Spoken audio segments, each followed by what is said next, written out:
These are the stories of 10 of the greatest paintings in the world. I'm Andrew Marr. Art, not politics, is the great passion of my life. For me, it gets to the heart of what it is to be human. In galleries across the globe, there are great paintings, works made with almost supernatural skill, fierce passion, and extraordinary brain power. Now I want to tell stories behind some of the most iconic images in history, pictures like Leonardo's Mona Lisa, Van Gogh's Sunflowers, and Turner's Fighting Temeraire, paintings that represent the pinnacle of what people can do with paint and bristles. He created a brand new way of depicting the world. The colours would fizz and pop on the surface. It was like you could touch these people. It was like the portrait could speak to you. Behind every picture, there is a story.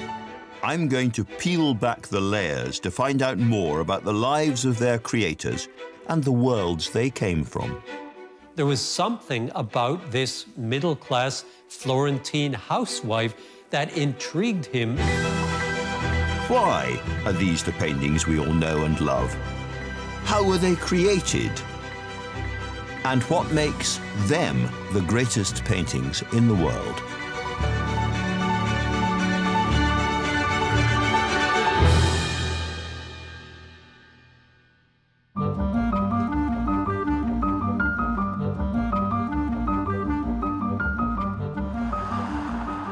Paris isn't simply the capital of France, it is the artistic capital of the world.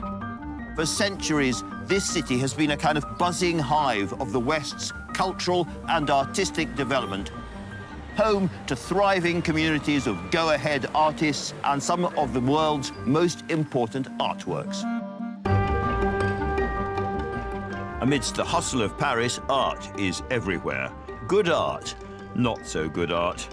But there is one modestly sized gallery hiding something sensational.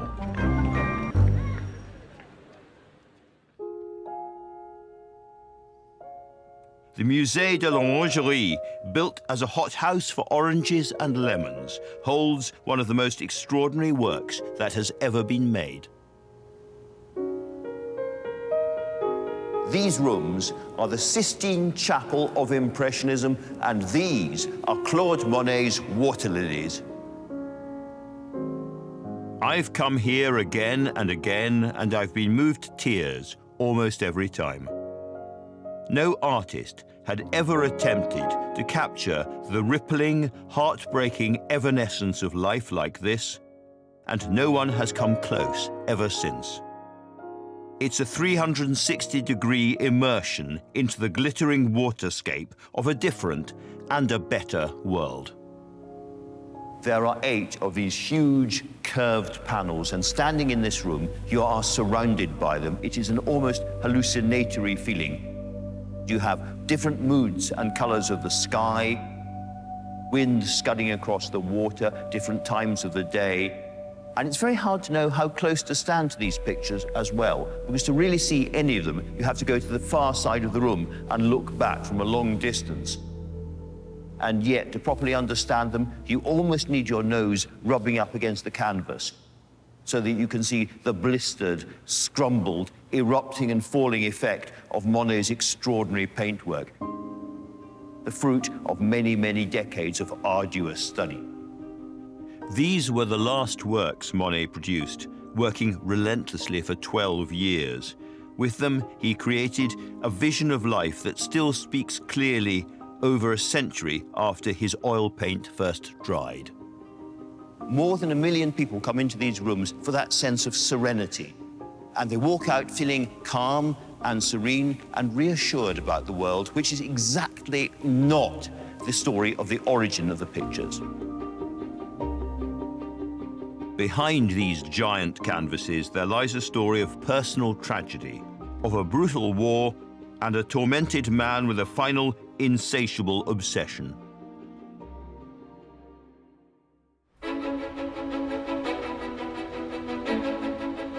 Claude Monet was born in Paris in 1840. His father wanted him to go into the family grocery business, but it wasn't for Monet.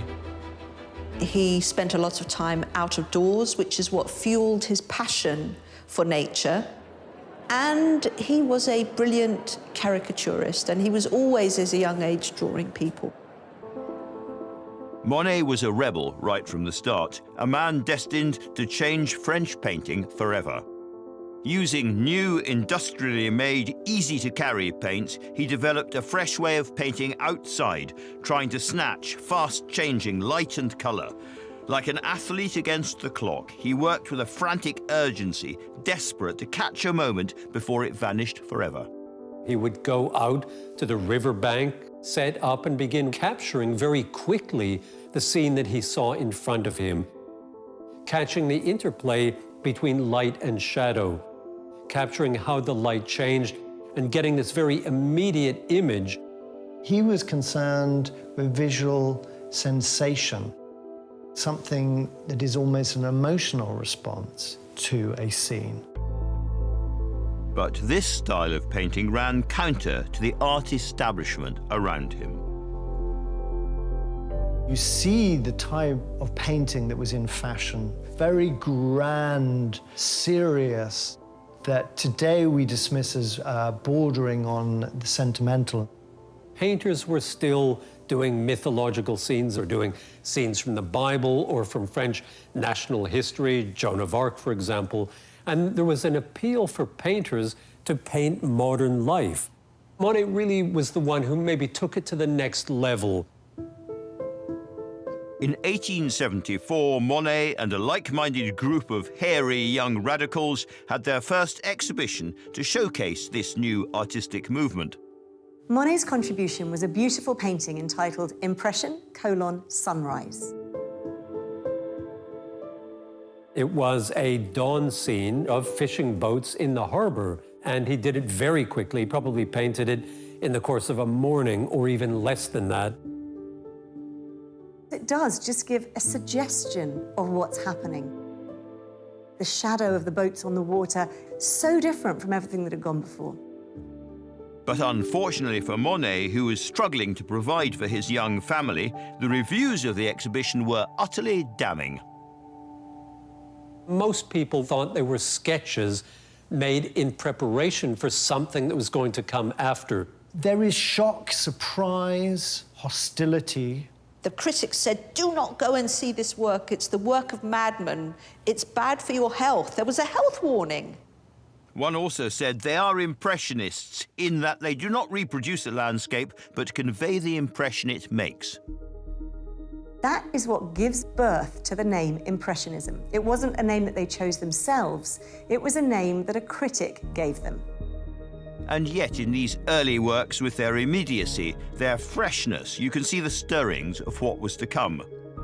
His art might hover over the calm tranquility of nature, an art of gardens, rivers and meadows, but as Monet fought to make it, he was an increasingly tormented figure. He would physically attack his canvas. He would take a penknife and slash it. He would stamp up and down on his canvases. He would put his foot through it. And he would also set fire to them. People would arrive and witness a kind of bonfire of the canvases as all of the work that he'd been doing for the past day or two went up in smoke. To develop, Monet would need to get closer to the source of his inspiration, to look ever deeper, to stare ever harder. Although Monet's career was forged here, in the heart of Paris, his own heart was always somewhere else. And in 1883, in middle age, he decided to make a momentous move, which would change the paintings he made for the rest of his life. And it would mark the beginning of an obsession that would lead him to the creation of his monumental water lilies.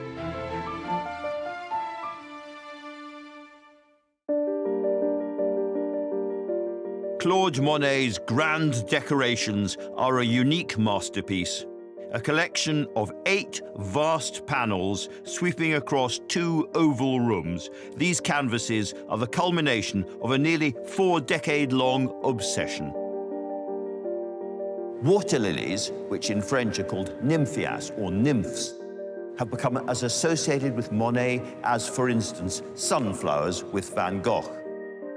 And just as those sunflowers would be inspired by Van Gogh's move to the country, so it would be for Monet and his beloved lilies.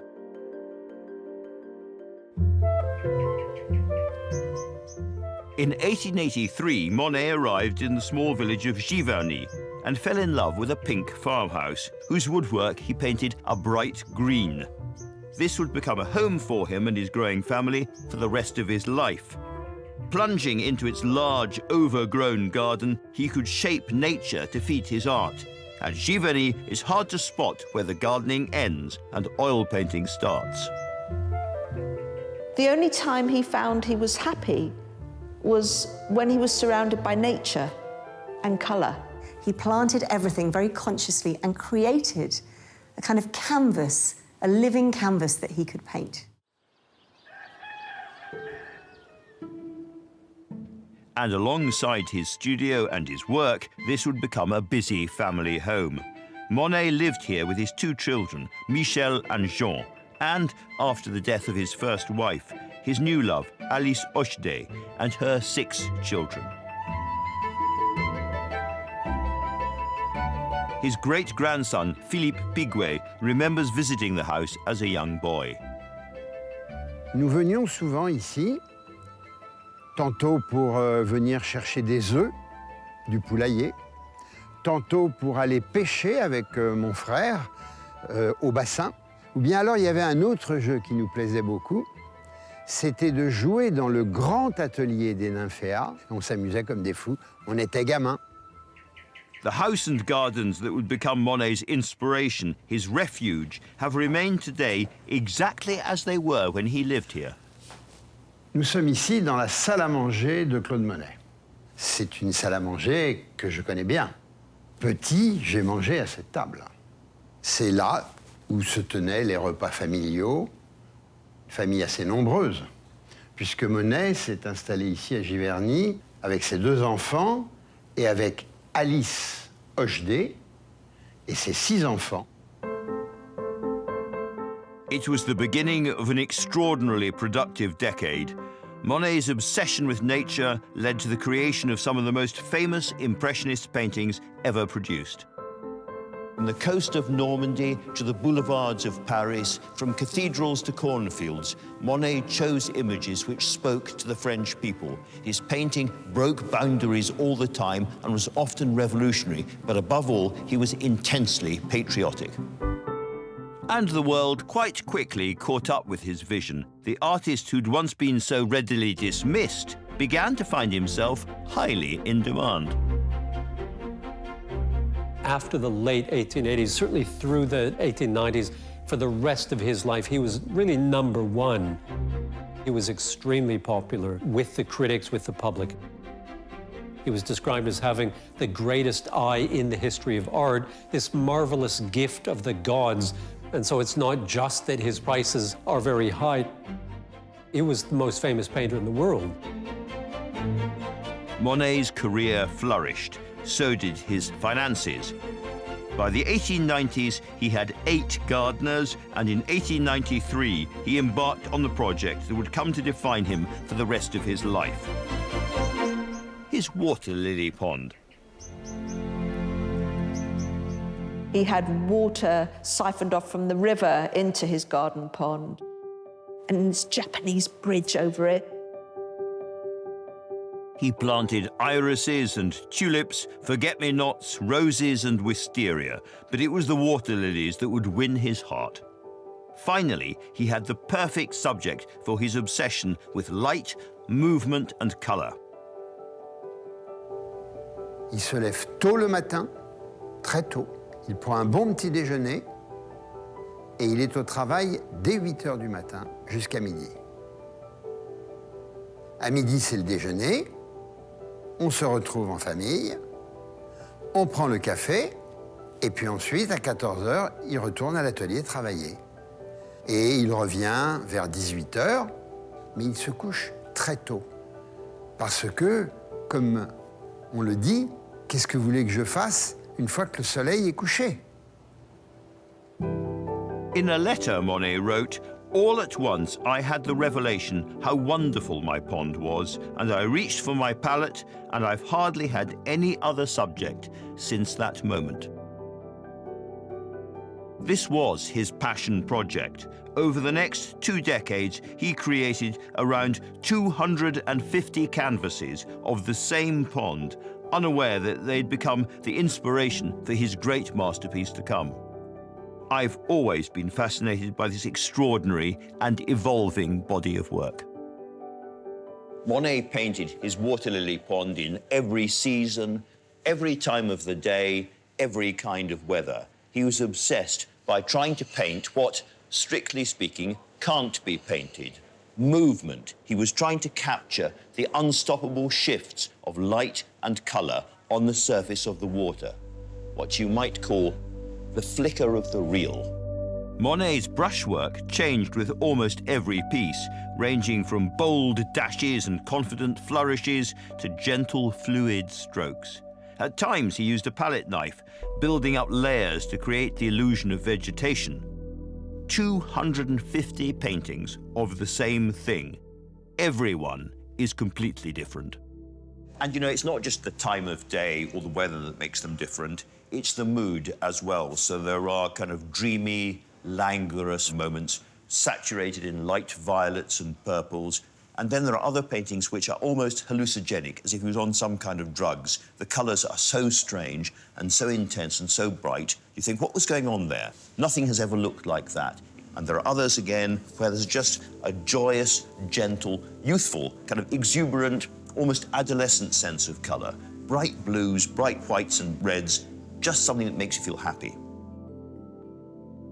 For more than 20 years, Monet had lived a quiet but intensely productive life, hidden away from prying eyes, making paintings of his pond, his garden, and his family. But then in 1911, this quiet seclusion was brutally ended. In 1910, Elise was diagnosed with leukemia, and she died in May of 1911. Monet understandably was devastated. Elise truly was the love of his life. And in his letters to his friends, he would say, "I am annihilated. The painter in me is dead, and all that remains is the inconsolable husband." Cette photo est une photo qui représente Alice Monet. Elle est datée de 1910, un an avant la mort. C'est une photo que ses enfants lui ont donnée pour qu'il ait un souvenir de sa femme. She'd looked after him, she'd been his housekeeper, she'd been his beloved wife. Real love affair, and he just gave up. More bad news followed. When he finally turned back to painting, he had to accept he could barely see. His vision had started to become extremely blurred. This, for an artist, was devastating. And he really felt that this was now going to mark the end of his career. Monet had developed a cataract in his right eye. The old painter's misfortunes were piling up, and in 1914 he was dealt the cruelest blow of all. His beloved son, Jean, who was just 46, died. When his son passed away, he took it very badly. It broke him. He was completely despondent and despairing, probably at his lowest. He became so depressed that he stopped painting. He couldn't pick up a paintbrush. And so at the age of 73, after having bestrode the art world for decades at this point, Monet was downing tools. To him, paint and colour was life, and he was too depressed to go into the studio and paint. He wanted to stay in the sadness so that he could fully mourn for the family that he'd lost. For more than 60 years, Monet had made art continuously. But now, as grief overwhelmed him, he found he simply couldn't paint. If this master was ever to work again, let alone begin a masterpiece that would consume the rest of his life, It was going to take the intervention of an unlikely friend and further tragedy on an epic scale.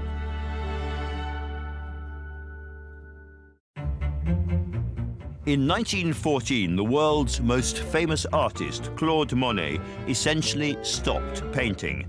Overcome by grief and failed eyesight, his paintbrushes and studio were left untouched until the intervention of a close friend, the former French Prime Minister, Georges Clemenceau. They'd first met in 1860s Paris when Clemenceau was a young journalist and Monet a struggling artist. The friendship between Monet and Clemenceau survived and thrived despite the fact, maybe because of the fact, that they were opposites in so many ways. If Clemenceau was the fearsome tiger, Monet was what Clemenceau called the hedgehog.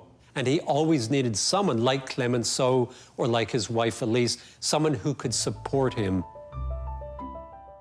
Clemenceau would come to see Monet and chat to him, to lift him up and try and convince him not to be so depressed and to start painting that would cheer him up. And then between them, they discussed this idea that Monet had already had, but between them, the idea became bigger and more grand. And that project was to radically expand his obsession with the pond and the water lilies. This is something that Monet had gone back and forth with throughout his life. He's been painting the water lily ponds for years and years and years. And Clemenceau said, these are really rather good. And that was all that Monet seemed to need at that point. This would be more than a painting, it would be an experience in virtual reality. Le plus important dans ce projet, c'est le concept d'avoir pensé une œuvre à 360 degrés, donc une œuvre dans laquelle le visiteur est invité à être totalement immergé. It would evoke the experience of standing on the edge of his pond at Giverny.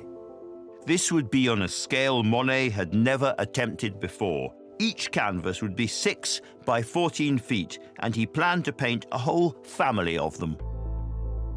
This was huge, this project. First of all, he had to paint the canvases in the garden because he didn't have a studio that was large enough. They were put on wheels so he could move them around and see what they looked like together.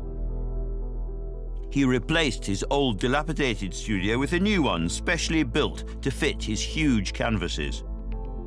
This was the greatest artistic challenge Monet had ever taken on, and time was not on his side. The peace and calm of France was shattered as the Great War now engulfed Europe. Giverny might seem a small, beautiful place, far removed from the Western Front, but in fact, war came to the village and really stayed there throughout the 4 years that Monet was working on his paintings. Most of the villagers hurriedly abandoned their homes, not Claude Monet. And Monet said, if the barbarians want to kill me, they'll have to do so in front of my life's work.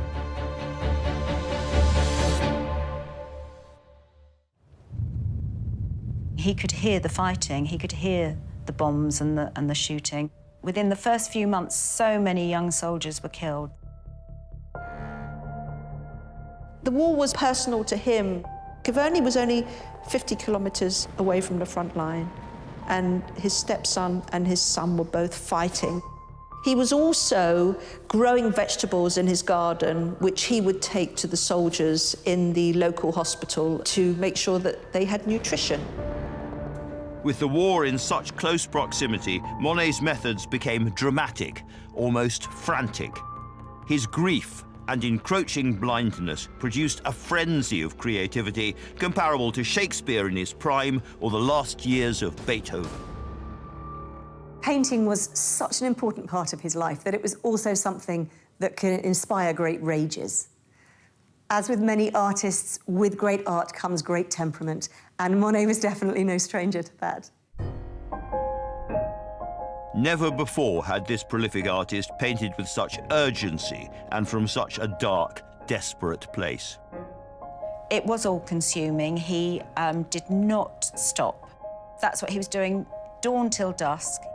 Monet was literally painting these beautiful works of art as France was experiencing the darkest chapters in its history. It was descending into the abyss. 1 million people were dying in France as he was working. And that obviously was on his mind the entire time he was working on them.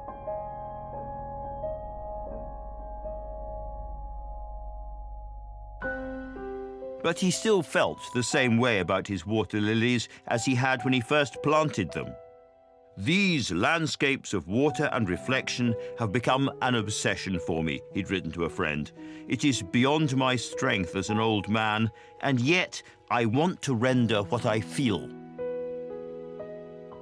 The colours became wilder, more outrageous. The brush marks became less controlled. His subject became smaller. It was all the pond. The only areas of sky and horizon are reflections.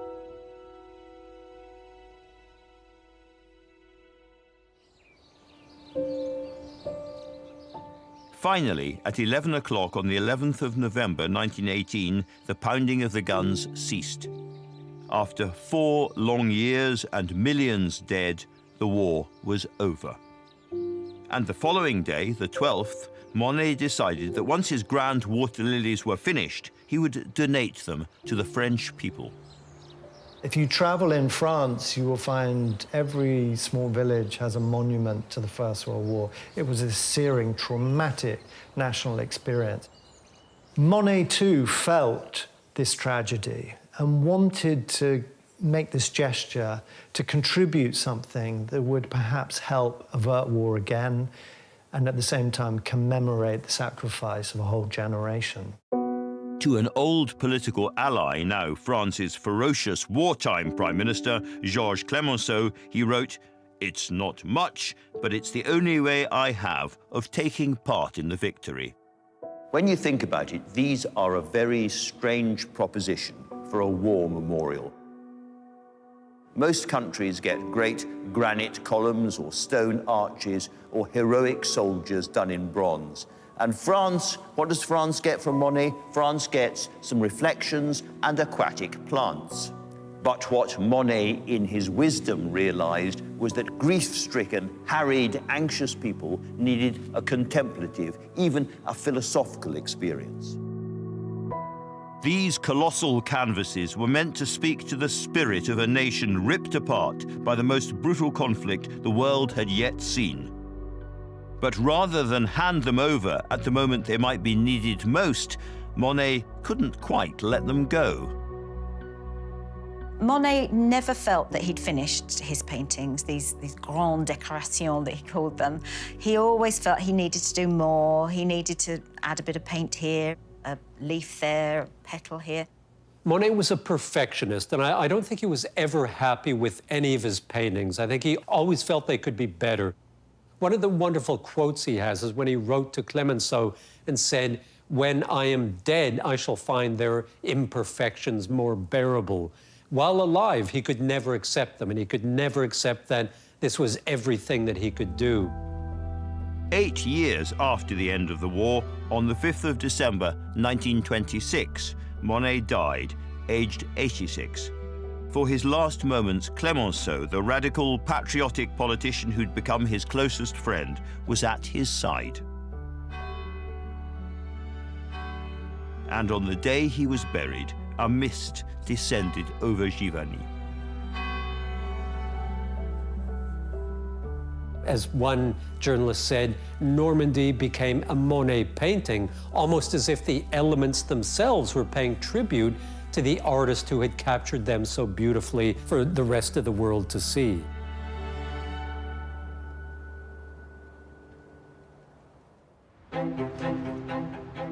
Shortly afterwards, his vast panels were transported from Giverny to the Musée de l'Orangerie in Paris, where they were installed exactly as Monet had prescribed. There was nothing like them anywhere. The shape of the 2 oval rooms meant those who visited would have no sense of where the cycle of canvases began or ended. He'd very carefully decided which ones he wanted alongside each other, adjacent, juxtaposed and all in the gallery. They are exactly as he would have arranged them. We get to see, when we go into those two rooms, an art exhibition curated by Monet himself.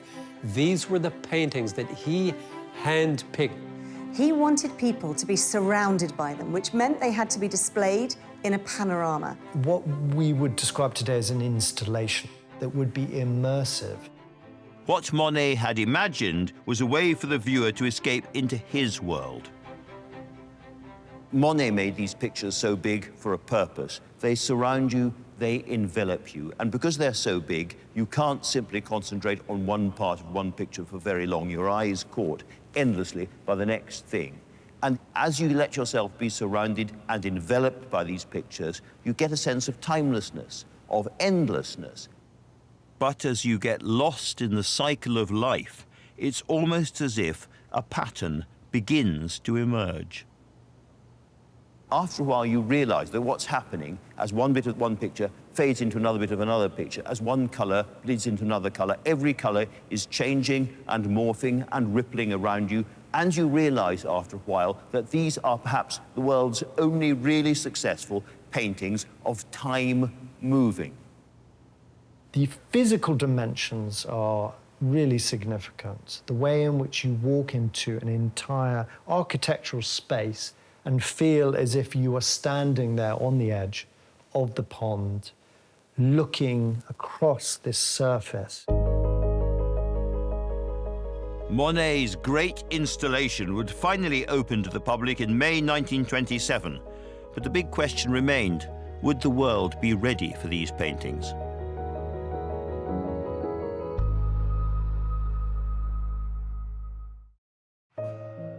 Claude Monet's grand decorations, the culmination of a lifetime's work and his gesture to the French people after the First World War, were finally ready to be unveiled to the world after his death.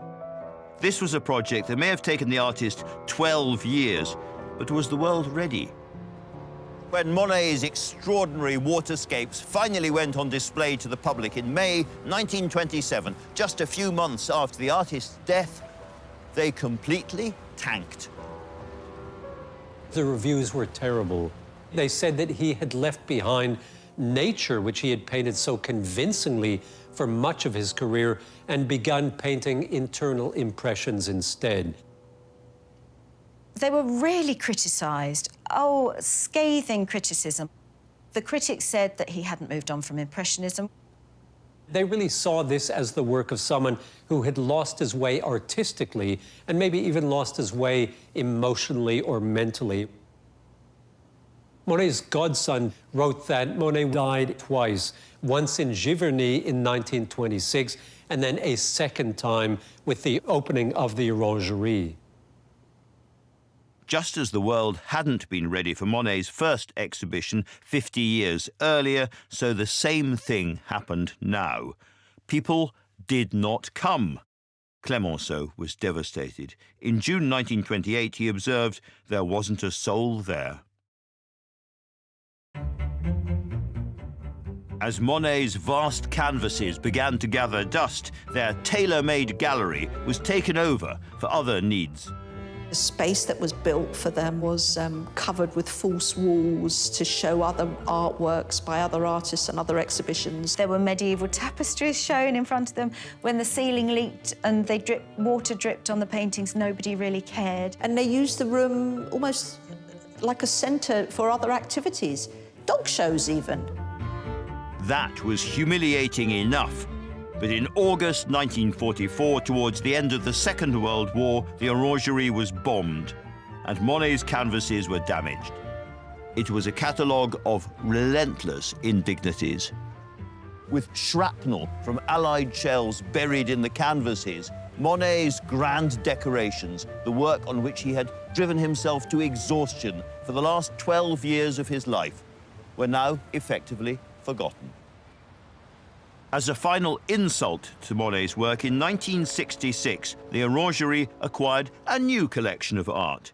and one of the new gallery spaces was built directly over the room of the water lilies, cutting off these paintings so brimming with life from all daylight with a solid concrete ceiling. And that's how they remained for 3 decades. So, how were these extraordinary paintings rediscovered to the point where they became the most famous water lily images in the world?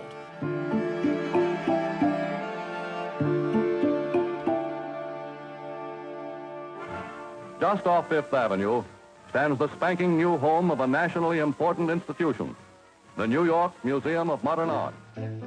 The next chapter of this story begins in New York, in the then achingly cool Museum of Modern Art. Inside was one of Monet's water lily paintings, a forerunner to his grand decorations. While the reaction was negative in Europe, over in New York, people were flocking to see that. And it was becoming a magnet for a new wave of American artists, the abstract expressionists. They painted big, and they wanted to see the vast canvases that the smaller water lily paintings had inspired. Every young American painter coming to Paris flocked to the Orangerie to pay homage to the great Claude Monet and to see these paintings that they had been hearing about for themselves. And they were astounded by them. They absolutely loved them, went back to America and started to paint, inspired by them. Rothko, Jackson Pollock, de Kooning, artists that could work big, and artists that could use their whole arm to paint with. Monet, the master of European Impressionism, was now becoming a figurehead for American abstract art. Monet n'est pas un peintre abstrait, mais il ouvre les portes d'une possibilité de l'abstraction. Et ça, c'est une qualité qui le met au sommet d'une histoire de l'art du XXe siècle. But although Monet's paintings were resonating with a new generation of artists, the Orangerie itself remained something of an embarrassment. Optimistic visitors couldn't believe the way Monet's grand decorations were being displayed. In 1996, it was finally decreed that the gallery would undergo a $36 million renovation to become a more fitting host to its rediscovered treasure. The responsibility was handed to the architect Olivier Brochet. Quand nous sommes arrivés la première fois à l'Orangerie, on avait l'impression de descendre à la cave pour aller voir les nymphéas. Brochet came up with a radical strategy to light Monet's masterpieces in a way the artist had always dreamed of. He decided to remove the concrete ceiling above the water lilies and replace it with a skylight, all without damaging the murals themselves. C'est un défi technique immense. Les murs que vous voyez, on ne peut pas la déplacer. Et on ne peut pas décrocher ces peintures du mur. Et donc ici, on est en train de construire l'abat-jour pour ramener la lumière. Et les nymphéas, dans les conditions, sont toujours là-dedans, comme celle-là. Now sitting deep in the heart of a construction site, Monet's canvases had to be protected by specially made cases. Sur toute l'œuvre, il y avait des palpeurs, tous les 20 cm. Et dès qu'on faisait trop de vibrations au-dessus, il y avait une alerte et le conservateur venait du Louvre et arrêtait le chantier. Très souvent, nous étions obligés d'arrêter le chantier et ça a beaucoup ralenti le chantier. It took 6 years and almost $40 million, but in 2006, the doors finally reopened. And this time, the public was ready. You couldn't get more different from the time they were first displayed in 1927. People celebrated, media news went round the world, everyone was queuing to see them. The paintings were utterly transformed. That space was transformed, and you could finally see the paintings as Monet wanted us to be able to see them, in a kind of natural light, in a beautiful kind of luminescence, which was the sort of light that he strove to paint throughout the course of his entire lifetime.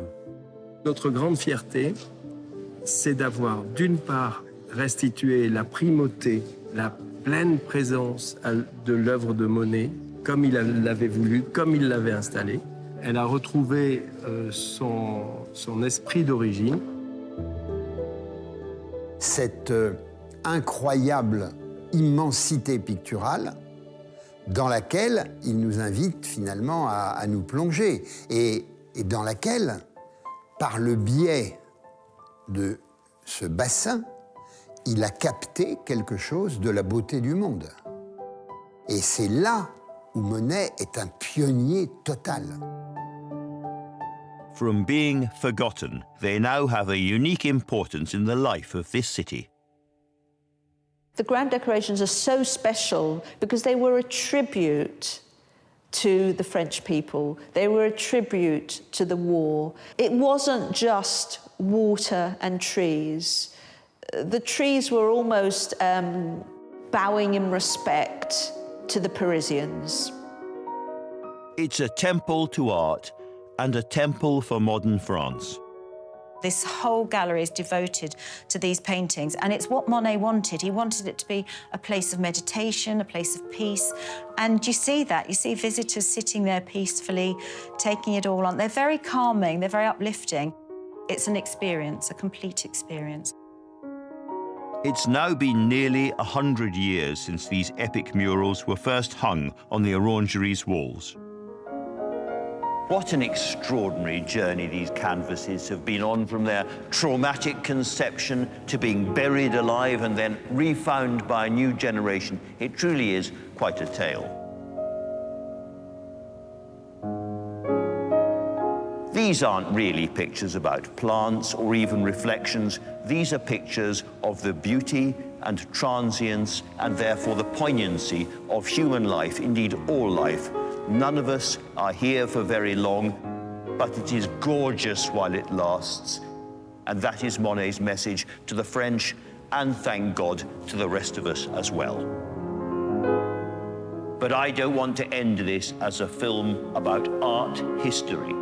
If you possibly can, come and see these pictures for yourself. But please, don't bring a camera. Bring your eyes and your heart, because that is all you need.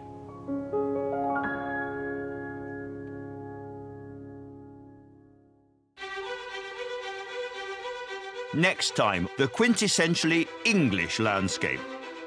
You want to be there and feel the wind in your face as the clouds scud over your head, which sparked an artistic revolution a long way from home. French artists cannot believe the originality and the freshness of Constable's approach. I go behind the canvas of John Constable's Wain.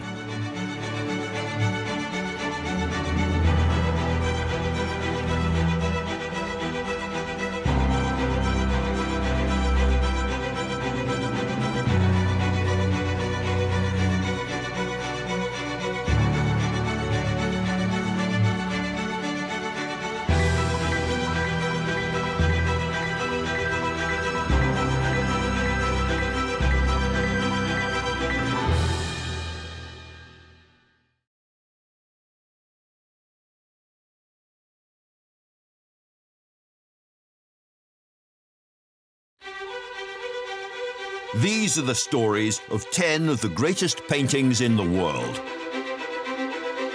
I'm Andrew Marr.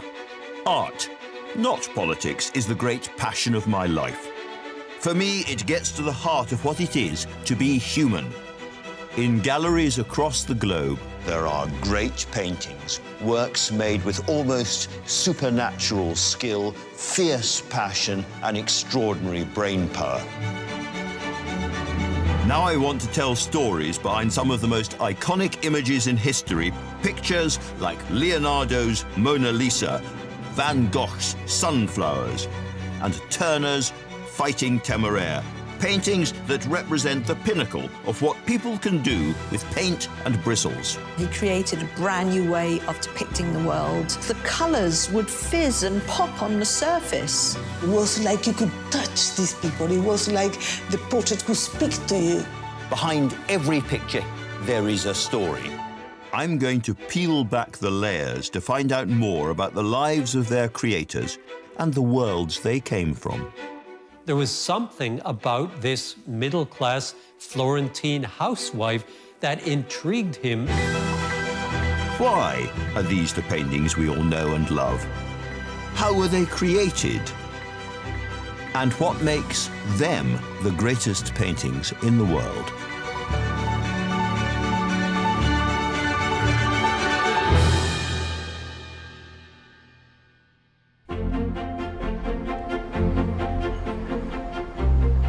Ever since London's National Gallery opened its doors nearly 2 centuries ago, people have flocked through them for a glimpse of its exceptional collection.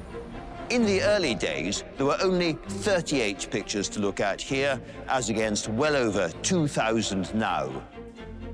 Every single important Western art movement is represented here, running from the early Middle Ages right the way through to the early 20th century. Here you will find extraordinary achievements which have changed the course of art history in room after room after room.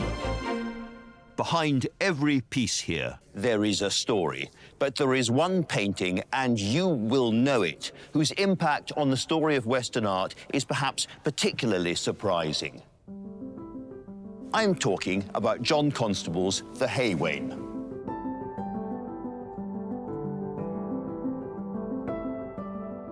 This is, in essence, a very, very simple image of the little pinch of England that Constable knew best. It's the Suffolk-Essex border, the River Stour, and in the middle there is a hay wain, a cart which has just delivered its load of hay over here to Flatford Mill, the Constable family business. That's Willie Lott's cottage on the left, a building Constable knew very well and drew and sketched obsessively all his life. In the far distance, you can not only see the harvesters scything and working away, little blobs in the distance working very hard. You can, if you look really carefully, see a second hay wain, in this case absolutely laden with hay, and the little boy sitting on top of it. It's almost completely disguised by the trees, but it's there. For such a gentle scene, it's extraordinary how it's imprinted itself on the national psyche. Everything is lapping and moving in a kind of gorgeous, midsummer, golden haze. I think the overarching feeling of this painting is calm and peace. There is a natural order, and all is well with this world. This is most people's ideal of what the serene English countryside should look like. But behind the canvas, there is an unexpected story. It is a story of rebellion, above all, a story of painting and working against the odds, of believing in yourself when nobody else will, and believing also that even in the most remote corners of the countryside, you can do new things so radical and extraordinary, they will spark revolutions a very long way from home.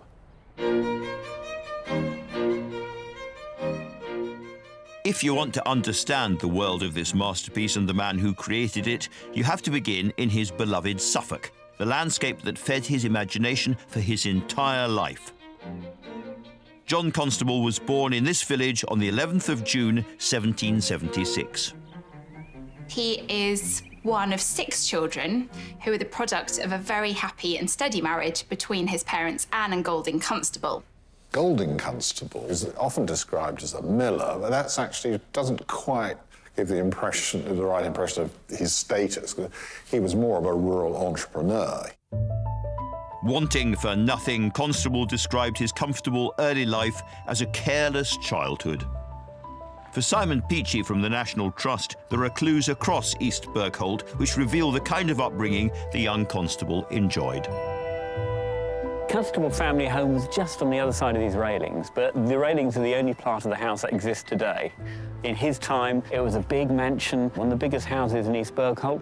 He painted some famous pictures of the kitchen garden and the flower garden. And you can imagine it's standing here, what the house and the grounds would have looked like. Constable had a very privileged life. His father was rich. He came from this wonderfully comfortable background, and he loved the countryside. He was always out just sketching the countryside. He was absolutely adamant that he wanted to be a painter, although nobody in his family, or even remotely connected with his family, had ever been an artist. Constable was inspired by Suffolk's vast, overarching skies, thickly wooded glades and busy rivers, but he didn't know how to channel his passion until a chance encounter.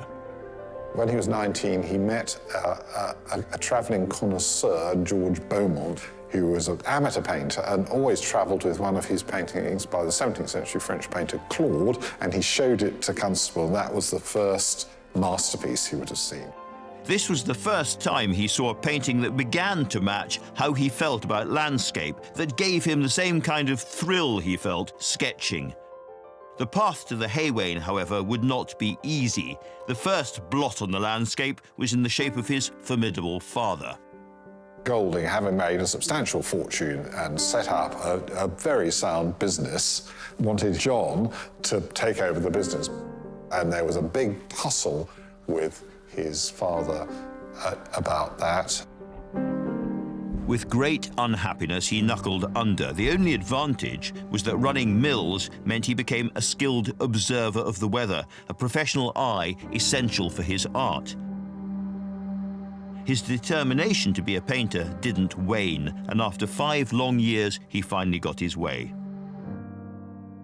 It wasn't until quite late on, 1799, when he was well into his 20s, that he got permission to go to London and start training as an artist. Now 23, he headed for the chaotic hubbub of the capital to study at the Royal Academy. He was given a basic income of £100 to pay for board and lodgings by his reluctant father. That's only £8,000 in today's money. This meagre allowance meant that Constable was doubly desperate for success as an artist, and to achieve that, he first needed to get his landscapes into the great summer exhibition. If you want to be an artist, you have to make it at the Academy. This is a very real competition for money, for patronage, and above all, for reputation. And if you are exhibited in the Academy in what's known as the Great Room, where you will be seen by the great and the good, you know you've made it.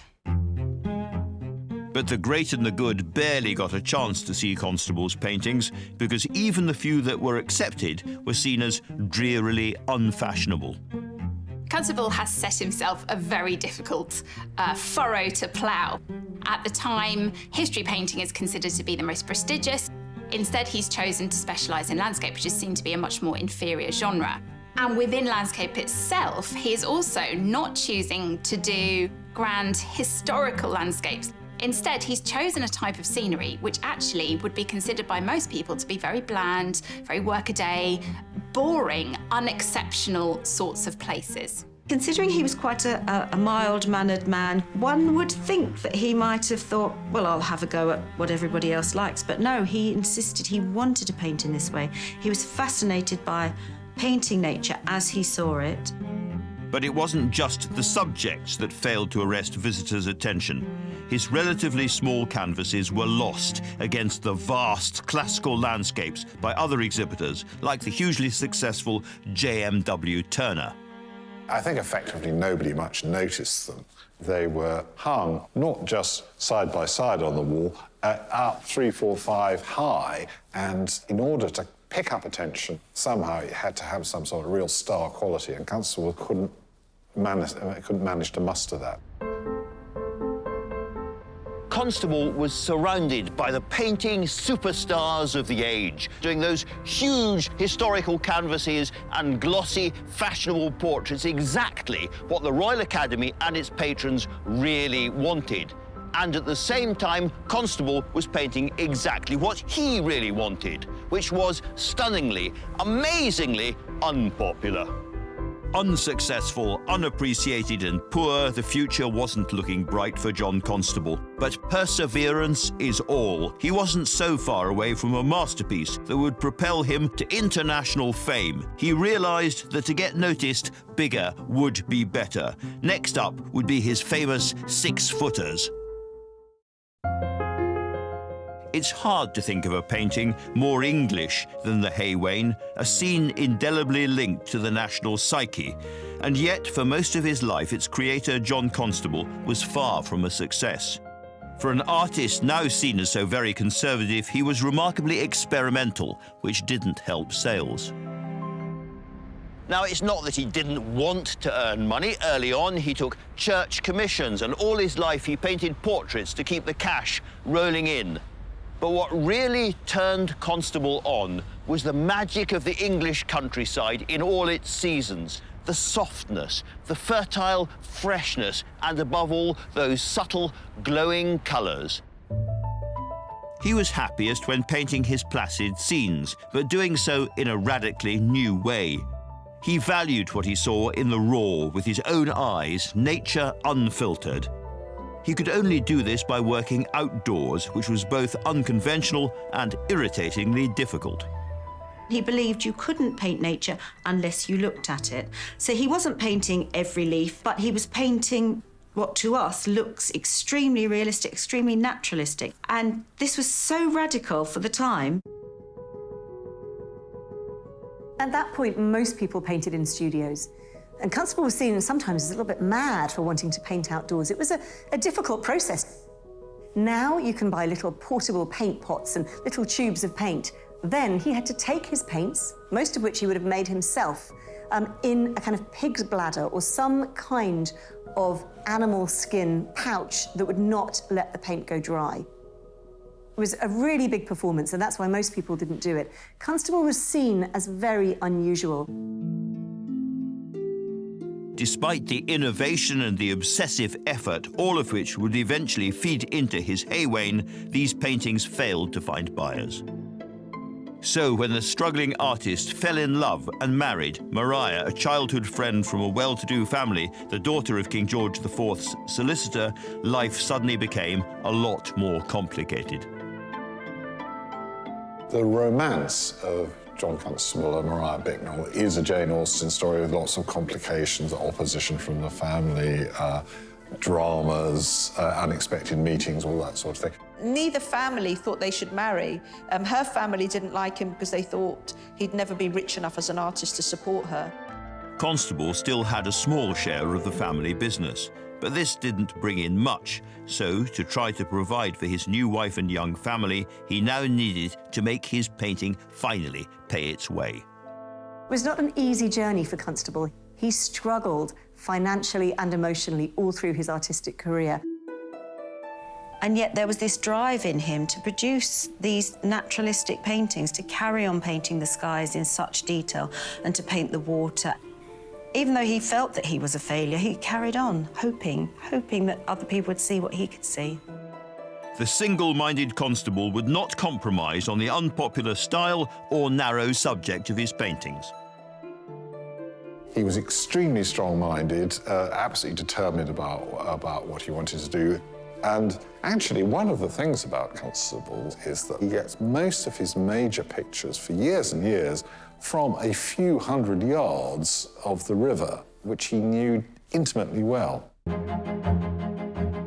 Then, in 1819, he widened his gaze and inspiration struck.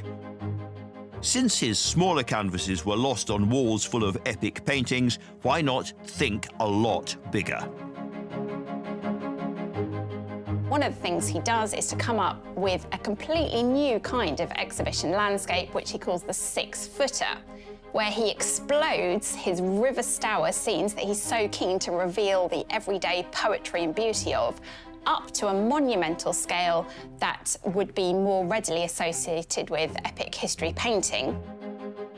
The first of these 6-footers is called The White Horse, which he unveiled to the Royal Academy later that year. Crucially, it sold. And finally, he felt that he was starting to get somewhere.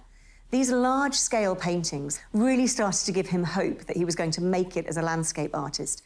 For the first time, people really begin to sit up and take notice of him. I think the pictures are simply too big not to be noticed. Unsurprisingly, Constable planned to go big again with his next canvas, one he'd been thinking about and prepping for years, and the painting that would finally establish his place in history. The hay wain evokes a Suffolk scene that Constable grew up with, and we know he knew very well indeed. But it was painted here in London, more than 70 miles southwest of the original subject. So, obvious question, how did Constable get that juicy freshness from so very, very far away? Leafing through earlier images of Constable's work, it becomes increasingly obvious that the hay wain is not one single moment in time, but the culmination of years and years of looking and painting and drawing. So, for example, here from 11 years before the hay wain is another painting of Flatford Lock, lovely, fresh, lush and beautiful, and of the buildings around Flatford Lock. Again, 10 years beforehand, he's already noting down the details of the buildings. And the hay wain itself, well, there are lots of drawings of horses and carts and wains, I suppose you'd call them. Here's a rather crude one where he's clearly working very fast from life. You can see that by the nervousness of the pencil lines, if you like. Lots and lots of redrawing around the figure and so forth. That could only be from life, but very beautiful. And here, for instance, is a more completed drawing, again of a cart and two horses in this case, and he's fascinated by the way the shadows fall around the wheel, the rim of the wheel, the spokes, everything is in great detail. This is a man who is always watching, always noting, and crucially, always remembering. It would take him 2 years to complete after Constable started preparing the hay wain at his London studio in 1819. Maria, however, was struggling with her health, and so a change of scenery and cleaner air were essential in the summer months.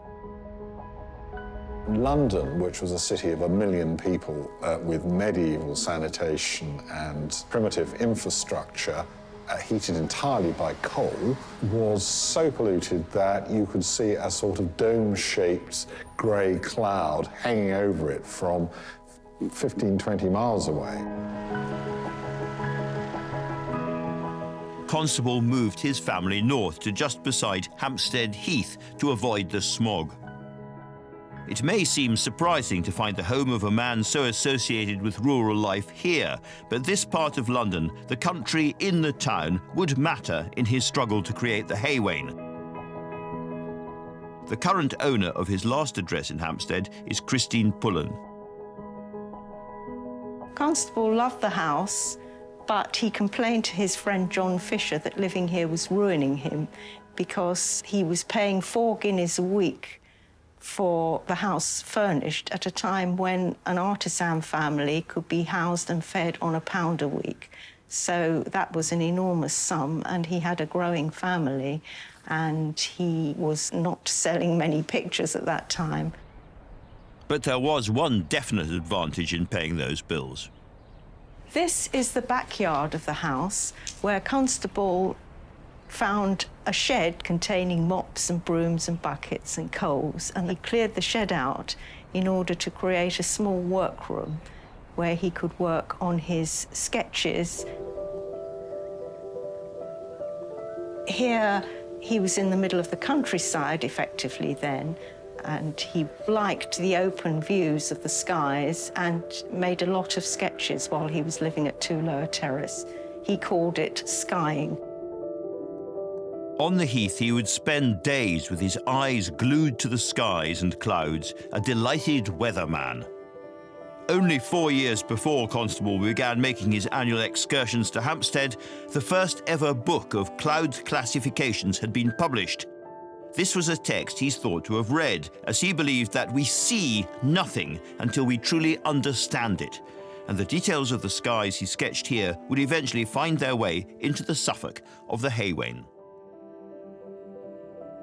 Constable was fascinated by the passing clouds and the changing of the light. It's very similar to the skies in East Anglia, and I think that's one of the aspects of Hampstead that attracted him to the area.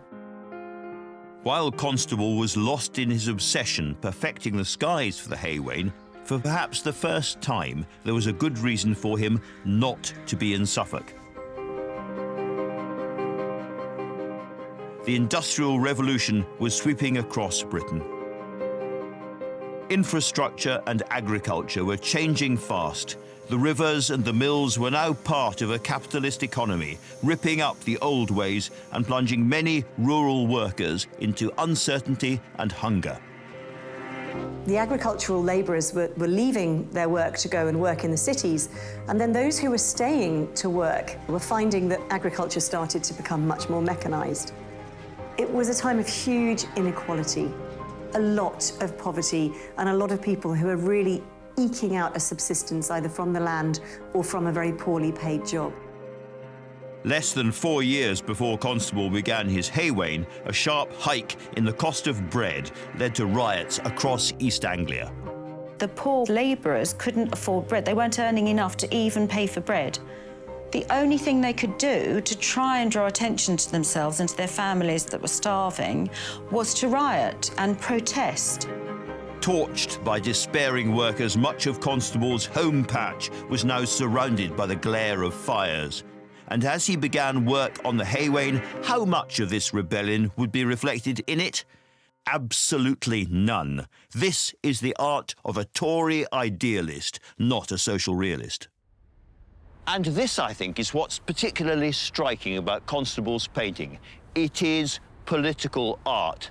Not directly, he's certainly not shouting or stabbing a finger at us, but he is saying that this vision of natural harmony and social peace, not what you're reading in the newspapers about turmoil and strikes and protests, but this is how it ought to be.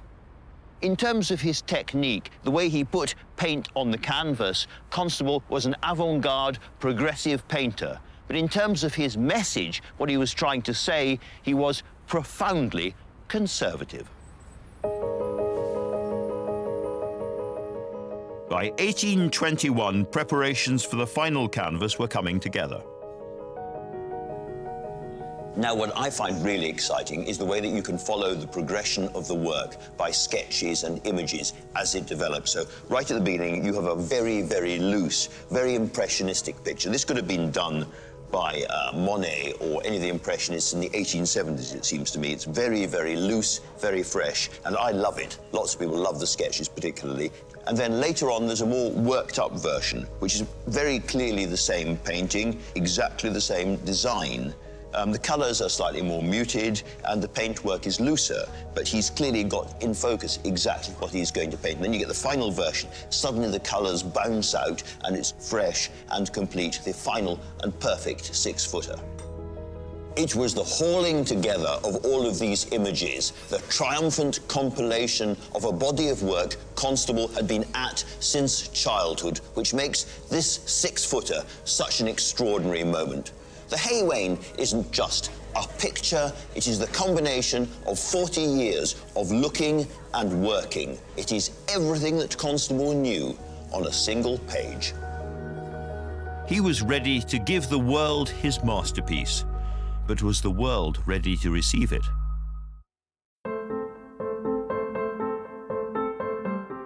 The Hay Wain, the most famous work by the 19th century artist John Constable, is widely regarded as the quintessential English landscape painting.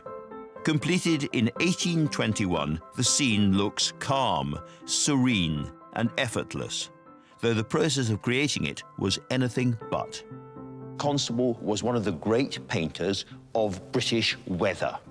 Now, lots and lots of people, of course, had painted skies and clouds and wood throughout art history, but in almost all cases, they weren't really painted or drawn by people who had sat outside in the real weather, the English weather, as Constable had for months and months and months and got flies all over him and got soaked by the rain. He'd studied the clouds obsessively for years, month in, month out, and these are real clouds. They're moving at speed. You can tell they're moving fast. The wind is up. And there's a real sense of wateriness about this picture. Not just the river splashing away and moving quite fast, the little boy fishing in it there and some ducks rising from the river, but also the sense of the cycle of water. Constable once wrote about the sound of water escaping from mill dams, willows, old rotten planks, slimy posts, and brickwork. I love such things. As long as I do paint, I shall never cease to paint such places. These have always been my delight. You can tell it's rained relatively recently, that the mud is still wet, but there is more rain to come. You can see there's a heavy cloud there. There's going to be another shower. Not a drenching downpour, but just enough to produce that delicate freshness, the juiciness in the English landscape that Constable always thought should be there. He submitted it to the Royal Academy Summer Exhibition of 1821. His last painting there, The White Horse, had been warmly received, and he hoped this would be even more so.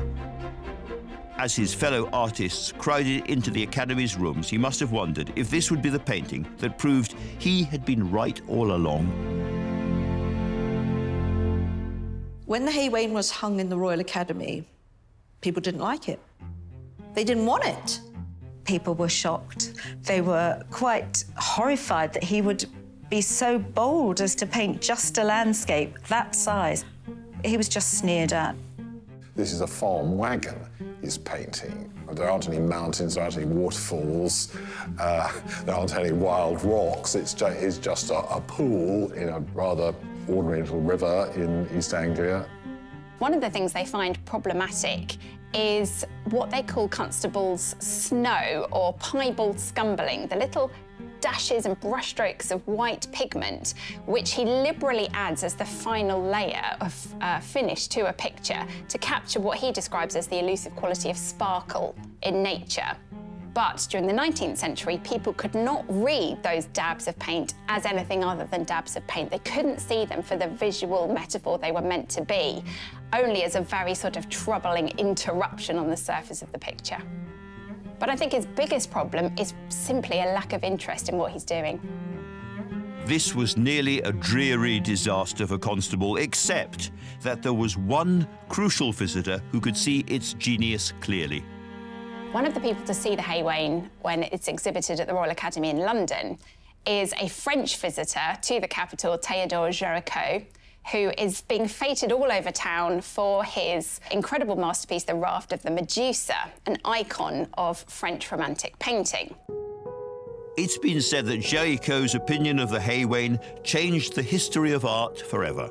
He describes himself as quite stunned by it. And rather than dismiss it as a strange work of art, as most of the British viewers had, he was amazed by it. He was spellbound. He saw something in it that the British hadn't seen. So now an art dealer in Paris picked up on Géricault's excitement, and he suggested Constable send his painting to France to be exhibited at the Paris Salon of 1824. This was an unexpected thing to happen, but it was a real coup for John Constable. The Parisian Salon at the Louvre is the art event of the Western world. If you were to use a sporting metaphor, then you could describe the Royal Academy as being like the Athletics World Championship, but the Salon is like the Olympics. It's the gold standard, and if you've made it there, you really have made it. The hay wain was now going to be seen by the most important and influential French artists. But would a painting, the very epitome of Englishness, find favour with the French when it had failed so dismally at home? When Constable's The Hay Wain was exhibited in the Paris Salon, that's when people's eyes opened and they wept in front of it because they realised what an astonishing painting it really was. The French adored Constable instantly, a coup de foudre. Later, a curator at the Louvre would go on to call him the Messiah of landscape painting. French artists cannot believe the originality and the freshness of Constable's approach. They're also drawn to the fact that Constable is painting his own native landscape. This is not a site drawn from classical antiquity. It is clearly somewhere very specific in England. One of the artists who sees it is Eugène Delacroix, who immediately goes to his own painting, The Massacre at Chios, a painting about a terrible slaughter of Greek inhabitants during the Greek War of Independence, and immediately starts to repaint areas of it based upon the handling that he sees in Constable's picture. Constable's use of colour delighted Delacroix. He wrote, "What he says here about the green of his meadows can be applied to every tone." And the change of fortunes didn't end there for Constable and this revolutionary painting. The work of this previously obscure British artist started to have a huge impact on French art as a whole. From Delacroix, we go very quickly on to artists in his circle who begin to paint landscapes of the French countryside a la Constable, with sort of Hay-Wain-esque tumble-down cottages beside a pond. Constable's impact was seismic. His devotion to capturing a moment in nature through immersing himself in the outdoors inspired Paris. Here, in Constable's skies and sweet rural fields, was the groundwork for Impressionism. Meanwhile, radicals like Rousseau, Millet and Manet would soon be seeking out Constable's canvases for themselves. Constable's Hay-Wain didn't just overturn the French art scene, it also transformed his own fortunes. Constable now sold more paintings in France than he'd managed during his entire career in Britain. That meant enough French francs rolling in to save Constable's bacon.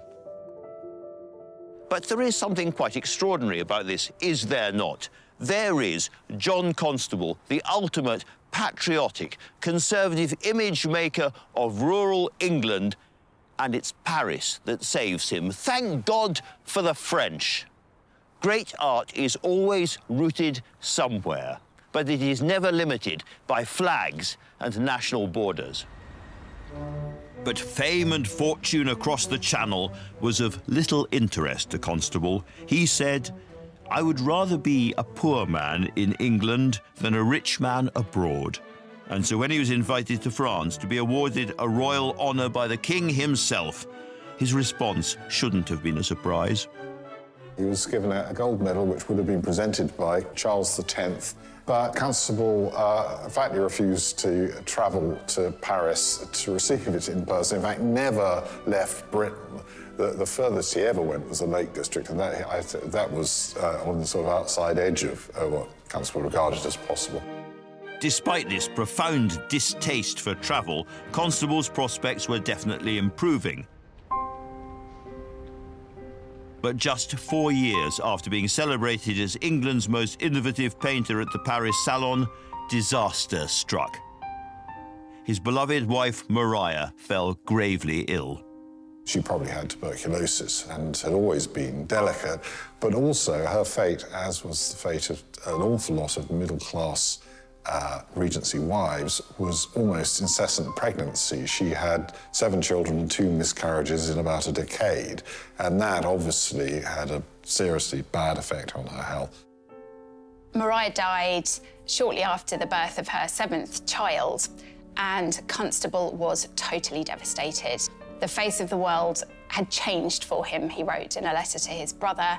He wore mourning for the rest of his life, and he never really got over her demise. Constable was overwhelmed by melancholy. His first major and much dreamed of triumph as an artist was now overshadowed by domestic disaster. How would he possibly survive these blows? John Constable had struggled to follow his dream of becoming an artist, and then finally with the Hay-Wain, his fortunes seemed to have changed.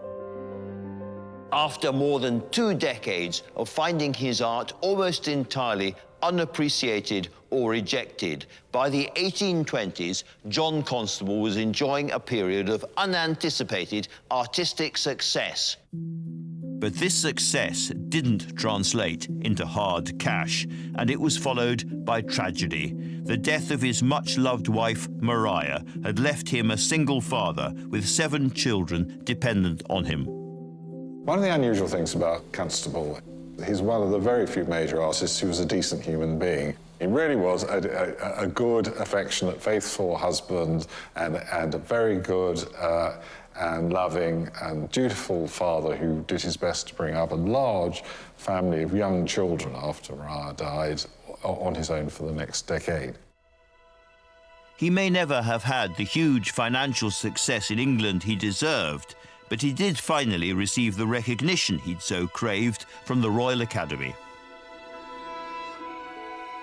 Constable is finally made a Royal Academician in 1829, over a quarter of a century after his rival Turner, for example. It's a very bittersweet occasion for him. Finally, he's got this professional endorsement he's worked so hard all his life to achieve, but it comes too late in order to be able to share it with his love.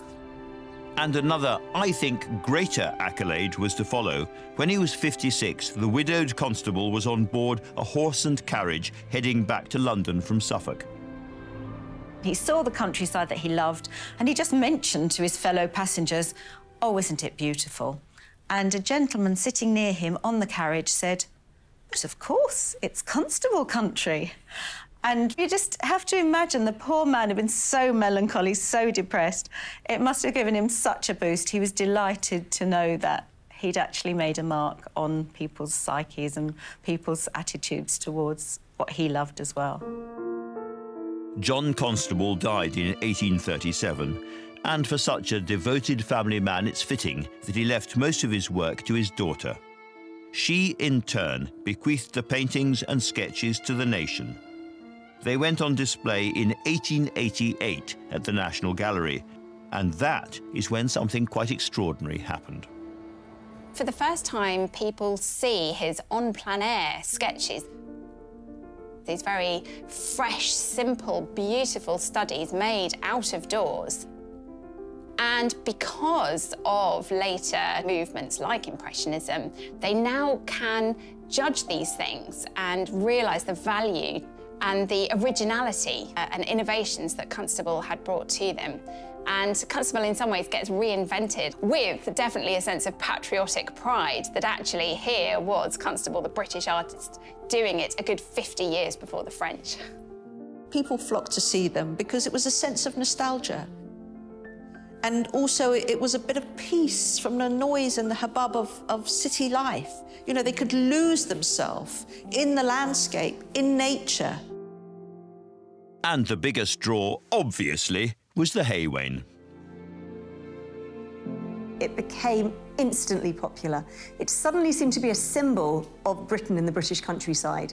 And in fact, it was so popular that by the 1890s, Thomas Cook had started to organise tourist visits to Constable country so that people could see where the hay wain was set. You've got to remember that sort of in the 19th century, there were new trains taking people on trips around England. People wanted to go to Constable country.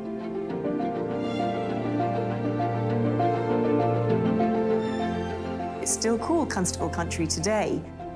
And what's quite fascinating is that Constable really created a world that tourism then kept pristine.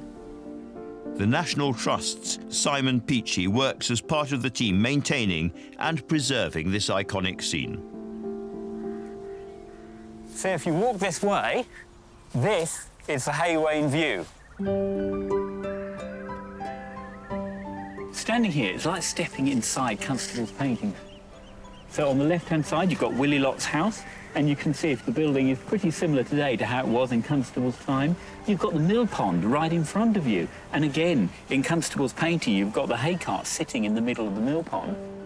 You've even got some oak trees. They're probably not the same oak trees that were there in Constable's time. But if you look through to the distance, that mass of trees, that's in exactly the same place as it was in Constable's time. So literally, standing here, you're stepping into his painting. You're almost walking in his footsteps.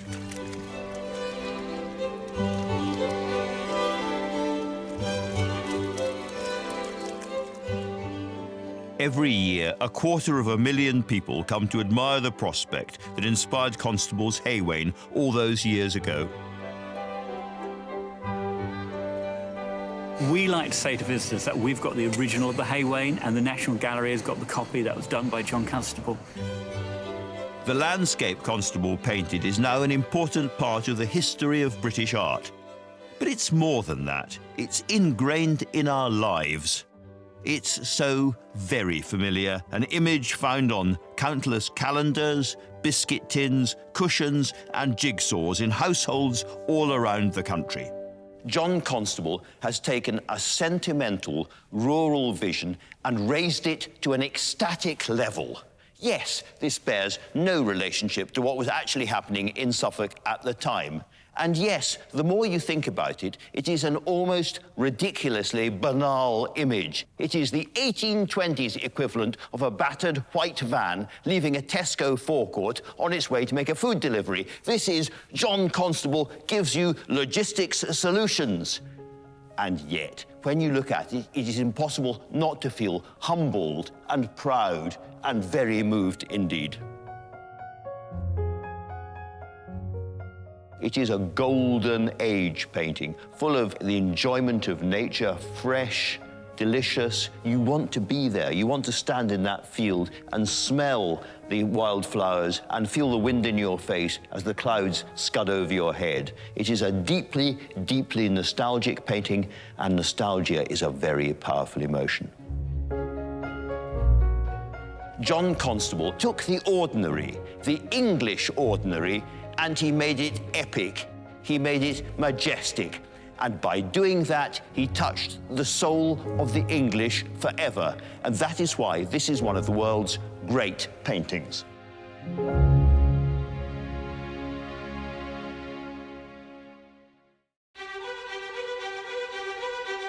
Next time, an image that stirred passion and anger for nearly 400 years. When it was made, this kind of image was outlawed, forbidden, and certainly never to be seen in public. A groundbreaking work of rare beauty. He's really fascinated by the whiteness or the paleness of her flesh. So it's quite a sexy picture. That defied the Spanish Inquisition and roused the suffragettes into violent action. What she had concealed about her person was some form of meat cleaver. The remarkable story of the rokeby Venus.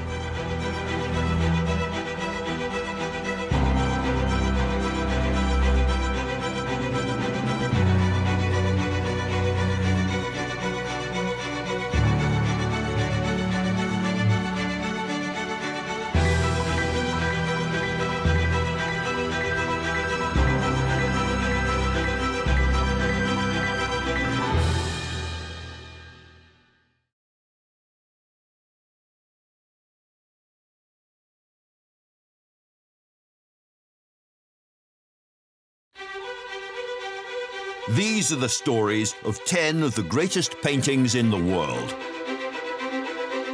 I'm Andrew Marr. Art, not politics, is the great passion of my life. For me, it gets to the heart of what it is to be human. In galleries across the globe, there are great paintings, works made with almost supernatural skill, fierce passion, and extraordinary brain power. Now I want to tell stories behind some of the most iconic images in history, pictures like Leonardo's Mona Lisa, Van Gogh's Sunflowers, and Turner's Fighting Temeraire, paintings that represent the pinnacle of what people can do with paint and bristles. He created a brand new way of depicting the world. The colours would fizz and pop on the surface. It was like you could touch these people. It was like the portrait could speak to you. Behind every picture, there is a story. I'm going to peel back the layers to find out more about the lives of their creators and the worlds they came from. There was something about this middle-class Florentine housewife that intrigued him. Why are these the paintings we all know and love? How were they created? And what makes them the greatest paintings in the world?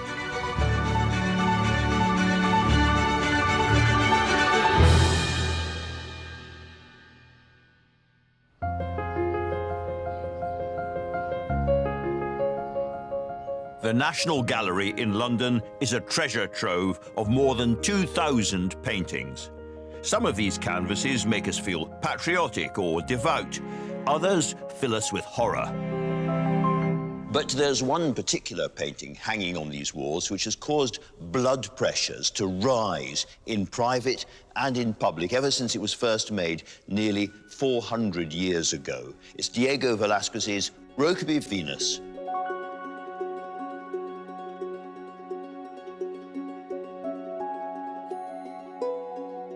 It shows the mythological goddess of love, Venus, reclining very much at her leisure, gazing into a mirror held by her son, Cupid.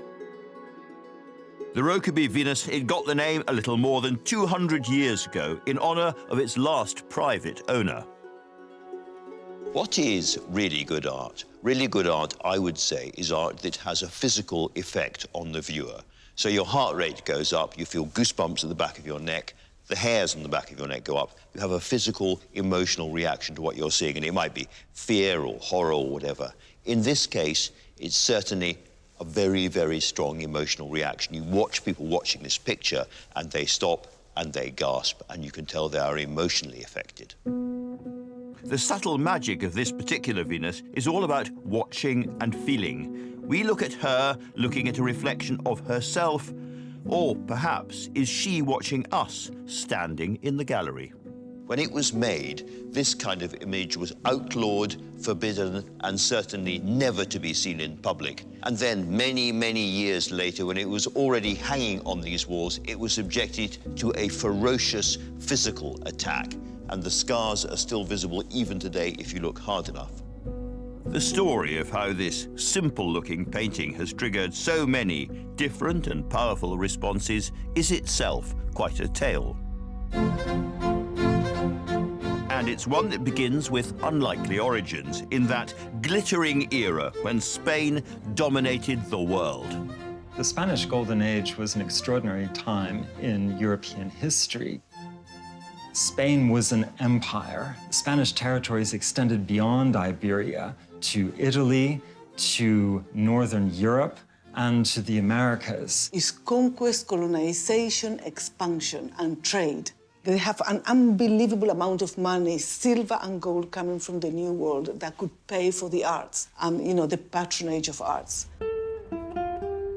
It was into this world of massive wealth and huge opportunity that Velazquez was born in 1599 in Seville. He came from quite a large family, one of 6 children, very educated. He was very talented from a very, very early age. And when he was aged 11, he went and studied art as an apprentice to the local artist. The city was famed for its flourishing art scene, and the young Velazquez's new mentor and future father-in-law, Francisco Pacheco, was an influential figure across Seville. Although, as these 2 paintings show, the first of a merchant couple by Pacheco, and the second one of Pacheco by Velazquez, it didn't take long for the young man to surpass his rather wooden master, a talent that would culminate in the rokeby Venus. Velazquez is a unique artist. So he's often seen as being astonishing illusionism. His pictures look real, but they're not. He didn't follow what every other artist was doing. He liked to use loose handling of paint. He used to use long brushes, for example, which was very radical at the time, but it gave him that flick that he wanted, that sort of impressionistic flick. He had this ability to keep paint looking fresh, as though it was still wet, like double cream. You know, there's parts of it that you feel as though you want to just go up and lick. They look so luscious. He was already a technically astonishing painter when he left Pacheco to set up in his own studio and accept commissions when he was just 18 years old. We don't know much about his personality, but he was driven, he was ambitious, he was talented, he was loved by everybody, by all his patrons. And also his subject matter was unconventional. He liked to use real people that he knew and was familiar with. And he would go to the taverns and he would draw and paint the people there. He actually had a passion for reality, a passion for textures, a passion for the things that were around him. By his early 20s, Velazquez was the prime painter of Seville. And if you look at those early paintings, it's clear that he was obsessed by the real. They're paintings of the stink and the dust of the streets. He captured ordinary, everyday life with remarkable verve and energy. But the deeply ambitious man who'd paint the rokeby Venus wanted, above all else, to paint the extraordinary. His opportunity finally came in 1623, when his subjects would quite definitely be keeping their clothes on. Velazquez was summoned to Madrid to paint the portrait of the new young King Philip IV, and this was a huge risk. Do it really well, and what follows? Money, obviously, but also fortune and reputation. Bog it up, however, and it is instant humiliation, immediate failure, and skulking back to the shadows for the rest of your dibbity-dabbity painterly life.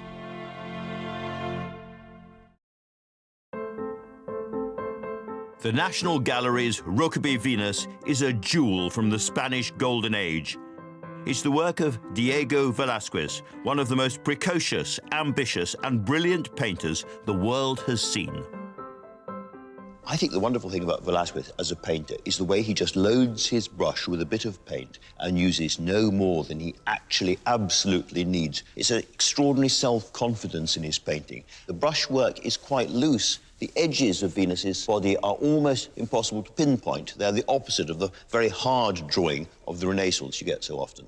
And so if you look at the little strip of cloth being held by the Cupid over the mirror, there's just tiny little flickers of paint, tiny little bits of white and pink, almost no paint there at all, and certainly it's not delicately painted in because he didn't need to. He gave the impression. This is remarkably modern painting. It almost feels like an instinct he was born with, but Velazquez would need more than that to make a successful career in 17th century Spain. From the time he first stepped into an artist's studio, aged about 11, it was clear that Velazquez had real talent, and he didn't have to wait very long into his maturity for his first big break. Because in 1623, aged just 24, he was summoned to Madrid to paint the custard-faced, slack-jawed, girlishly lipped, and intensely vain king. The 18-year-old Philip IV had been on the throne for a couple of years, but he was already a prolific patron to the few artists permitted to loiter around his court. One of them, Rodrigo de Villandrando, painted this portrait of him just before he became king. If Velazquez could nail this all-or-nothing commission, he'd be set up for life. The two most important patrons in Spain during the 17th century were the church and the court. One always hoped for a royal commission. This is what most artists strove to achieve, to be invited to Madrid to paint for the king. It was a dream come true for Velazquez. His subject, however, was about as challenging as could be. I think it may have been difficult for Velazquez to paint a flattering portrait of Philip IV. They say of the king that he only ever smiled 3 times in his whole life, and that he was very inward, kept himself to himself. If he was out at a public affair, very often people would do a double take because he was so still they thought he was a statue. After weeks of working and no doubt taking a mighty deep breath, he unveiled his portrait to the wary king. Philip was absolutely impressed. He said it was extraordinary, that it was amazing, that it was lifelike, and nobody ever painted like he did. It was an amazing portrait. To see him in a painting as though he's human and actually got blood in his veins was something quite extraordinary. He was so flattered, and he wanted to have Velazquez as the only painter who portrayed himself and his family. For a man still only 24 years old, this was a remarkable rise to the heights of his profession. Velazquez immediately left Seville and set up shop at the king's lavish Madrid court. Life inside the royal palace for Velazquez was amazing. He had his own studio, he had medical cover, he got a wage, food, lodgings. He was invited to be even wardrobe master to the royal family, decorator to the palace. He travelled around and bought works of art for the palace. He was treated as though he was royalty himself. He particularly became King Philip's friend. Philip was very stiff to everybody else and courtly. He made this persona, but with Velazquez, he was very relaxed. Velazquez's new patron was a rich king who loved him. Surely here was an artist who could now paint whatever he wanted, including a classical nude, as all recent great artists had done. Absolutely not. Why? Because this was the heyday of the infamous Spanish Inquisition.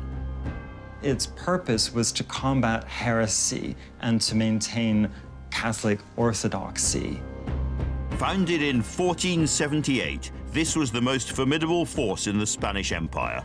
Religious fundamentalists, secret police, torturers, judges, juries, and executioners in a single organization. It was extremely zealous. The Inquisition meted out dreadful tortures, the rack, or pouring gallons of water down people's throats, all in order to get them to confess to crimes that they maybe or maybe did not commit. The Inquisition was absolutely feared in Spain. It created a climate of terror. It created that was the most terrible thing. The Inquisition's tentacles reached into all areas of life, from everyday moral decisions to the standards of high art.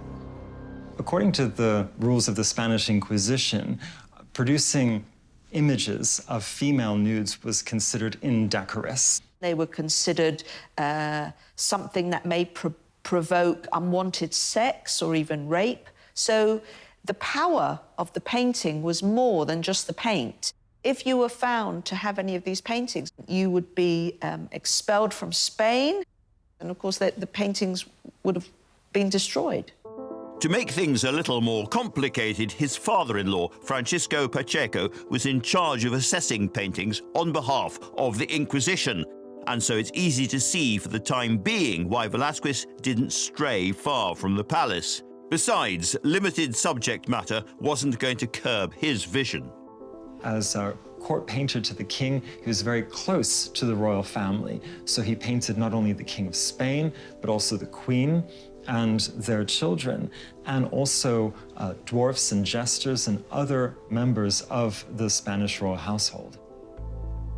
What Velazquez brought to his portraiture was a heightened sense of realism. He was able to breathe life into his subjects and his sitters, and he was able to convey the illusion that what one was looking at was not just a painted likeness, but an actual living presence. It was so real.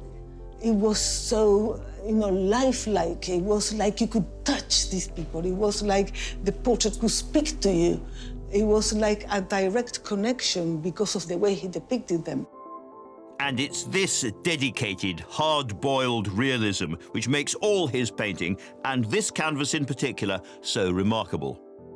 If there's one thing we know about Velazquez is again and again and again is an almost shocking directness, a realism. You see dirty feet, you see distended bellies, you see wine bottles dripping with water. Always it's the material and the real. And I think you see it again in the flesh of the Venus here. She is unquestionably, undoubtedly, a real living human being. There is blood coursing just below that skin.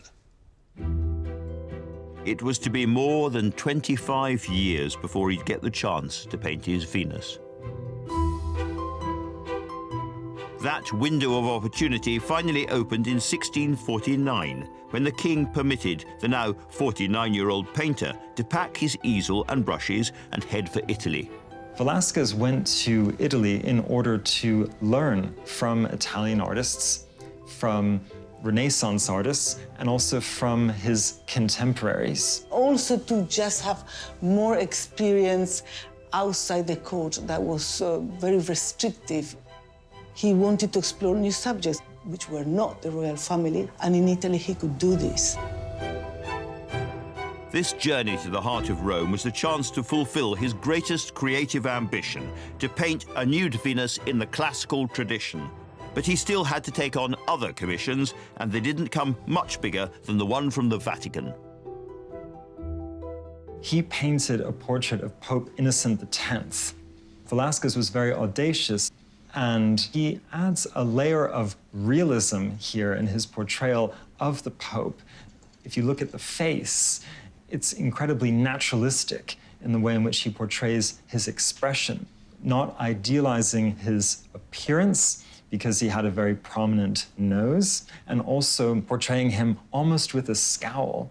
And it's thought that when the Pope laid eyes on this painting for the first time, he exclaimed, "È troppo vero," it's too real, it's too true. Away from the suffocating constraints of life in Spain, here was finally the opportunity for which he'd waited most of his life. Velazquez squared his shoulders and began the Rokeby Venus. Now, there are no records which tell us exactly where Velazquez was when he began work on the Rokeby Venus. But when you look at what he'd have seen in Italy, it's not hard to see where his inspiration may have come from.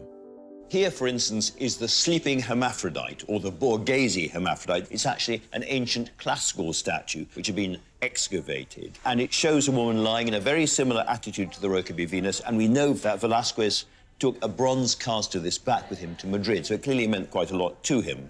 And then here we have two examples of the most blatant full frontal nudes done up till then in Western art. This is Giorgione's Sleeping Venus, now sometimes attributed to Titian, and she's absolutely full frontal. And here, finally, is the very famous Venus of Urbino, painting definitely by Titian, and, as it were, the reflection of the Rokeby Venus from the front rather than the back.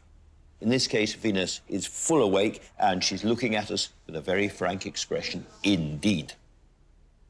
And what we have to remember is that these are images that Velazquez could not possibly have seen in Madrid. They would have been forbidden. He had to see them in Rome.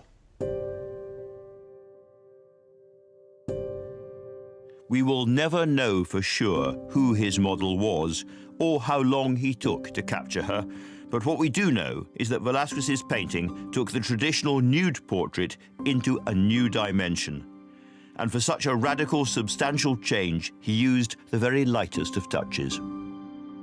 It's a very soft painting, very few colours in the image. It's really only pinks, greys and a bit of blue. If you get up close to that painting, it's very difficult to distinguish one brush mark from another, which gives it this lovely sort of pearly quality. He's really fascinated by the whiteness or the paleness of her flesh. And he obviously deliberately uses, perhaps rather provocatively, the black sheet to enhance that sense of paleness. So it's quite a sexy picture. But it's impossible to believe that this was just an erotic exercise for the painter. There is enigma and subtlety in this painting. It adds up to much more than the sum of its parts. I mean, it's a really puzzling picture. It's deliberately ambiguous. It's unusual at the time in that he's presenting the nude from behind. Usually the nude was painted reclining, but facing the spectator. But here she gazes back at the spectator via a mirror. If you look at the reflection in the mirror doesn't quite add up, so it's not really a reflection of Venus. First of all, the face in the mirror is much older than Venus's, so that might be a way of saying nothing lasts forever, everything is temporary, and everything ages and gets uglier and drops south. And if you actually look at the face of the Venus, she's got this sort of slight blush and quite a petite face, whereas the face in the mirror is much larger, it's blurred, and it's looking out at the spectator. It's sometimes described as the Venus effect, but the proportions seem to be all over the place, which adds to the mystery. It's not especially clear whom she's looking at. And this is an open question. He deliberately leaves it open. He deliberately leaves it ambiguous. Is she looking at the spectator? Is she gazing at her own reflection? The mirror is key to this image, front and center. It's the focal point of the canvas. But more than that, from here, Venus can see exactly who's looking at her. Velazquez made a painting that's really all about how we look at it, the feelings we have in response to his subject. Titian's nudes are often described as being unrealistically curvy, but Velazquez's Venus was frank. This is a real woman. You take the models and you add the Velazquez touch, material, direct, earthy, frank, blatant, and you get something that had never happened in quite this way in Western art before. Velazquez loved his time in Italy, the free and easy ways of Italian life. Unfortunately for him, his year in the cultural sun couldn't last forever. King Philip IV was desperate for his return, so in early 1651, Velazquez finally headed back to Madrid. But what would he do with his newly painted Venus, a canvas that could get him into serious trouble with the Spanish Inquisition? He rolled her up and took the rokeby Venus back to Madrid, back home. Venus undraped in the lion's den. Risky. So why would Velazquez take such a gamble with his own personal safety for this image? This remarkable 17th century masterpiece, popularly known as the Rokeby Venus, is by Diego Velazquez. Velazquez was the great painter of the Spanish Golden Age. There was nobody who came within a country mile of Velazquez's ambition, the cheeky, fluid directness of his brush, and the sheer force of his intellect. And yet, amongst all those wonderful portraits, the mysterious court scenes, the battle paintings, the Rokeby Venus stands out alone. Because nudes were outlawed by the Spanish Inquisition, Velazquez had painted her in Italy, but then he took the monumental gamble of returning to Madrid with his canvas. Why on earth did he take the risk? Well, he seems to have had a buyer lined up for it, and remarkably, the evidence is still there in black and white at Madrid's Casa de Alba archive. Dr. Marr is a local Velazquez scholar. This is the inventory written in 1651, the 1st of June, on the belongings of the Marquis of Elite. There are many entries, as you can see, and each number is possessions of the Marquis, and in this case, paintings. And the one important for us is this one, number 222. And in this case, it's very well described. It says, una pintura en lienzo, a painting on canvas, that's important, of a nude woman lying on clothes, pintada de espaldas, painted from the back, leaning on her right arm and looking at the mirror, held by the boy, de la mano de Velázquez, by the hand of Velázquez. We know that that picture was in that collection. And we know that picture was painted by Velázquez. So who was the Marquess of Elite? Well, he was a well-known nobleman and a flamboyant roué. He did know a lot about art, and he knew what he liked. He was an eccentric guy, an eccentric collector of women, an eccentric collector of art. He was one of the most important collectors in Spain. He was a very powerful man. He was about 30 years younger than Velázquez, and he was very charismatic. He was apparently very ugly. The Marquis, he wasn't a very handsome man, but he enjoyed life, and he liked women very much. Women and art. And he had a very impressive collection of art. Paintings by Titian, Velázquez, Raphael, and he wanted to have the best painters. And Velázquez was the king's painter. He now had a prized new painting, but where could he display it without falling foul of the Inquisition's vice squad? Like many secrets, the answer is locked behind closed doors. Literally. The Spanish elite's solution for keeping their forbidden pleasures away from disapproving eyes were called salas reservadas. They were started by Philip II, who had a huge collection of nude paintings, and they were secret rooms within the palace or in the houses of nobility, where men who collected art could have their own secret nude paintings. Philip IV increased the collection of nudes, and he would retire there after the siesta, after eating. At the time, nude paintings of women would have been considered like top-shelf porn. you know, for male amusement, male pleasure. These paintings were covered with curtains who were drawn if women were supposed to go there, like the Queen, for instance. But if men were there, obviously it was to be delighted by these nudes. All of the rich, powerful men would have had these hidden secret chambers. And that's where they would retire for the evening, gone for hours or 2 minutes, depending. And although it knew about the secret rooms, the Inquisition was checkmated, unable to get a grip on the fashion for secret salons, even if its clerical police suspected this was getting out of hand. Most of the high clergy possessed these paintings called indecent pictures. So they couldn't really expel bishops or cardinals or even the king, from that matter. So there was a kind of double standards of doing public morality and personal taste. His Venus had a fervent new admirer, but Velazquez returned to his fully clothed subjects at the royal court. The ideas he explored in the Rokeby Venus would reappear in his later works, most clearly in Las Meninas, one of his final portraits of the royal family. The Rokeby Venus may be seen as a kind of dry-run precursor to Las Meninas because the two have in common the mirror and the way in which he manipulates the reflection in the mirror and open up the possibilities for interpreting what we see in the painting. Where is the Venus's gaze directed, and where are the king and queen?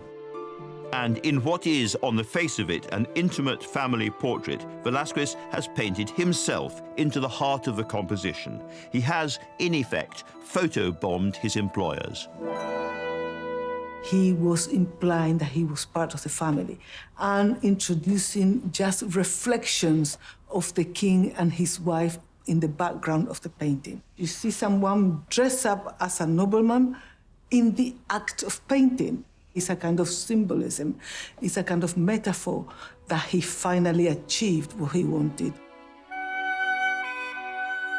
4 years after finishing this painting, 61-year-old Velazquez died and was buried in a church which once stood in this square. After Velazquez's death, he really does become one of the most famous Spanish artists who ever lived.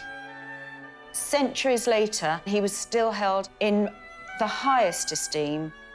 Picasso, Monet, Goya, they all looked back to Velazquez and said that he was the painter's painter, he was the greatest of them all. No one has surpassed him. And a painting by the greatest of them all would always find a home. So it was, at the end of the 18th century, Venus became the property of another member of the political elite, a newly appointed Prime Minister, Manuel de Godoy. Manuel Godoy had a collection of nudes following the tradition of the hidden displays. The Inquisition was still actively hunting out immoral painting, but that threat didn't stop Godoy commissioning Francisco Goya to paint a nude for his collection. While he was inspired by Velazquez and his remarkable Venus, what Goya painted, known as the Maja, was altogether more risque. There is no Cupid, there is no mirrors, there is nothing of that kind. The body is frontal in the Goya's Maja, and Velazquez is from the back. She's actually looking at us. She's engaging with the viewer directly and is inviting the viewer to enjoy her. So the eroticism in this is much clearer and less concealed. It's said that Godoy owned Goya's naked Maja and had the Rokeby Venus together in one room. And that would have created a huge stir had people known. The unpopular Godoy's enemies rejoiced in 1808 when, following a tip-off, his private booty room was raided. The Rokeby Venus was exposed to the hostile gaze of the Spanish Inquisition, and over the following years, Godoy was hauled into court. He had to stand trial in front of the Inquisition, and he was asked why he had these paintings, and he said, well, he was an art lover, And he also said that they were following in the great traditions of other great artists like Tintoretto and Titian, but it didn't do any good. The Inquisition forced him to name the artist behind the image far more scandalous than the rokeby Venus, the naked Marr, and so Goya found himself dragged in to be questioned. He tried to legitimize the portrayal of his nude by comparing it to the rokeby Venus. He defended the quality and the fantastic composition and colors that Velazquez used at that time for him to emulate.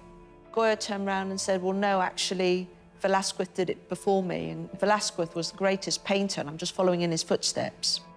It was a clever defense. Velazquez was now beyond reproach, a Spanish hero for the ages who could do no wrong. If he could paint a nude, then Goya could get away with it. And that was basically how he escaped from serious punishment by the Inquisition. Velazquez's Venus had effectively saved Goya from potential exile. So the next chapter of this masterpiece's story is all the more surprising. Set as it is in Yorkshire. After he was disgraced, Godoy's collection was broken up and Venus was sold to another politician, John Morritt, MP of Rokeby Park, near Barnard Castle. So the Rokeby Venus got her anglicised name because of Rokeby Park, where it ended up in the 19th century. And it stays there on through different generations of the family, apparently hung above the chimney piece, so that when the connoisseurs came, they could steal a glance up at it, while ladies could avert their eyes away from the painting. She might have changed country, ending up in a very different part of Europe from where she'd first started. But once again, the Rokeby Venus was hidden behind an elegant private door to be peeped at only by the house guests of Rokeby Park. She was like a courtesan, a kept woman, hidden behind high private walls, no peeking by the plebs. The Rokeby Venus hung there for nearly a century before the Morritt family were forced to sell her to pay a massive tax bill in 1905. Art dealers purchased the Rokeby Venus and then put her straight back on the market with a huge asking price of £45,000, which would be £5.5 million in today's money. They were going to have to shop around for a buyer. But what would happen next to the Rokeby Venus? More politics and a nasty surprise. For the first 250 years of the Rokeby Venus's life, this enigmatic painting had been locked behind closed doors.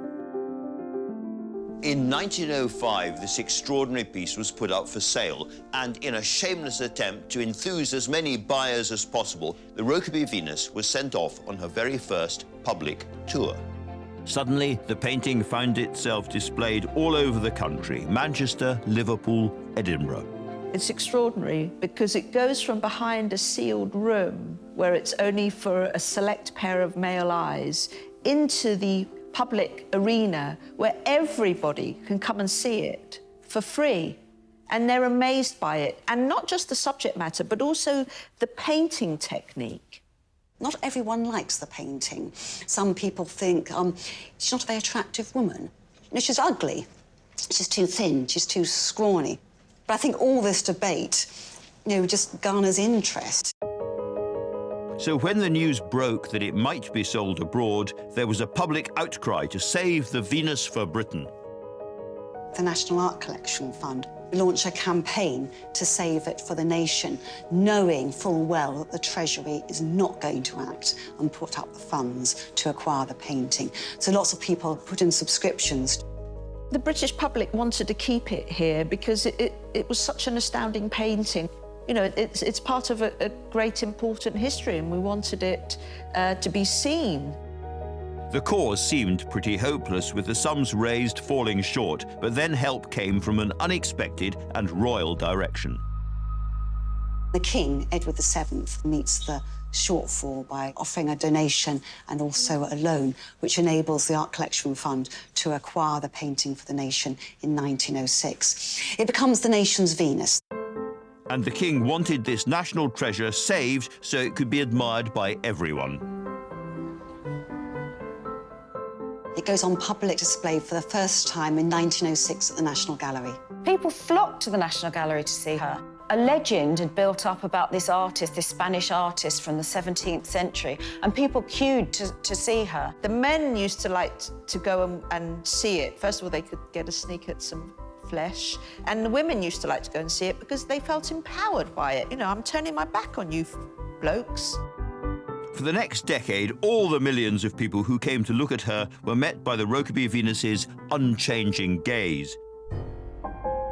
But the world beyond her eyeline was changing. The suffragette women's movement was at its height, fighting for the right to vote and against countless inequalities and prejudices. There was no television, there was no internet. If a man wanted to look at a naked woman and he didn't have a naked woman waiting for him at home, he could go to an art gallery and look at paintings of naked women. It's not surprising that the suffragettes got infuriated by this objectification of the naked woman, this deification of naked women in art galleries, whilst ignoring the realities and the real privations of women there in front of them in real life. On March the 10th, 1914, the day after her leader Emmeline Pankhurst had been arrested in Glasgow, a former art student and militant suffragette, Mary Richardson, decided it was time to strike another blow for the cause. She sort of plots her campaign very carefully. She decides to go into the National Gallery on one of the free days when there'll be lots of people around to witness her performing the act. She goes to the room and there are policemen seated in front of the rokeby Venus. What she had concealed about her person was some form of meat cleaver. And she pretends to sort of sketch in a notebook, goes away to another gallery, come back, and she seizes her opportunity. She went up to the rokeby Venus, takes the axe out of her bag, smashes the glass, and she slashed at it with the cleaver. 7 times. It's really quite a sort of violent, quite a shocking act before people pounce upon her. The guards were kind of racing around. Some of them slipped over, and by the time she was finally arrested, quite a lot of damage had been done to the painting.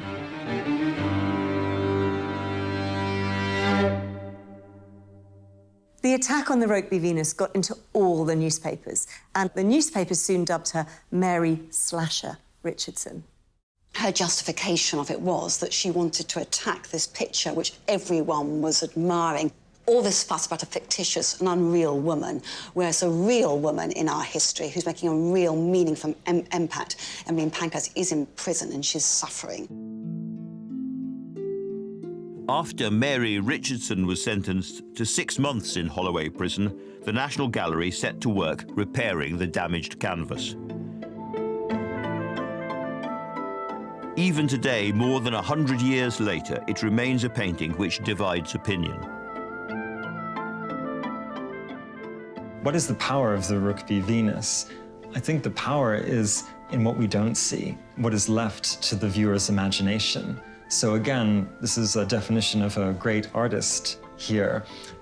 Velazquez doesn't show us everything. The rokeby Venus remains a very controversial painting. Artists love it, particularly artists who paint and study the nude. It's a wonderful exercise in nude painting. This voluptuous, simple-looking painting of a naked woman is a much, much cleverer picture than it first appears. I think it's not just a testament to Velazquez's talent and ambition, but above all, to his honesty. This is a painter who is prepared to portray gormless monarchs and vicious popes as they really were. And similarly, when he turns his attention to lust, he goes the extra mile. So yes, he has stripped Venus absolutely naked, but look at her face. Look at that expression of cold, withering contempt as she stares back at the male viewer. He has also stripped naked the male gaze, the voyeurism, the lust. I wonder if the patrons who bought this picture and enjoyed it in private even noticed. That is smart. That is painting.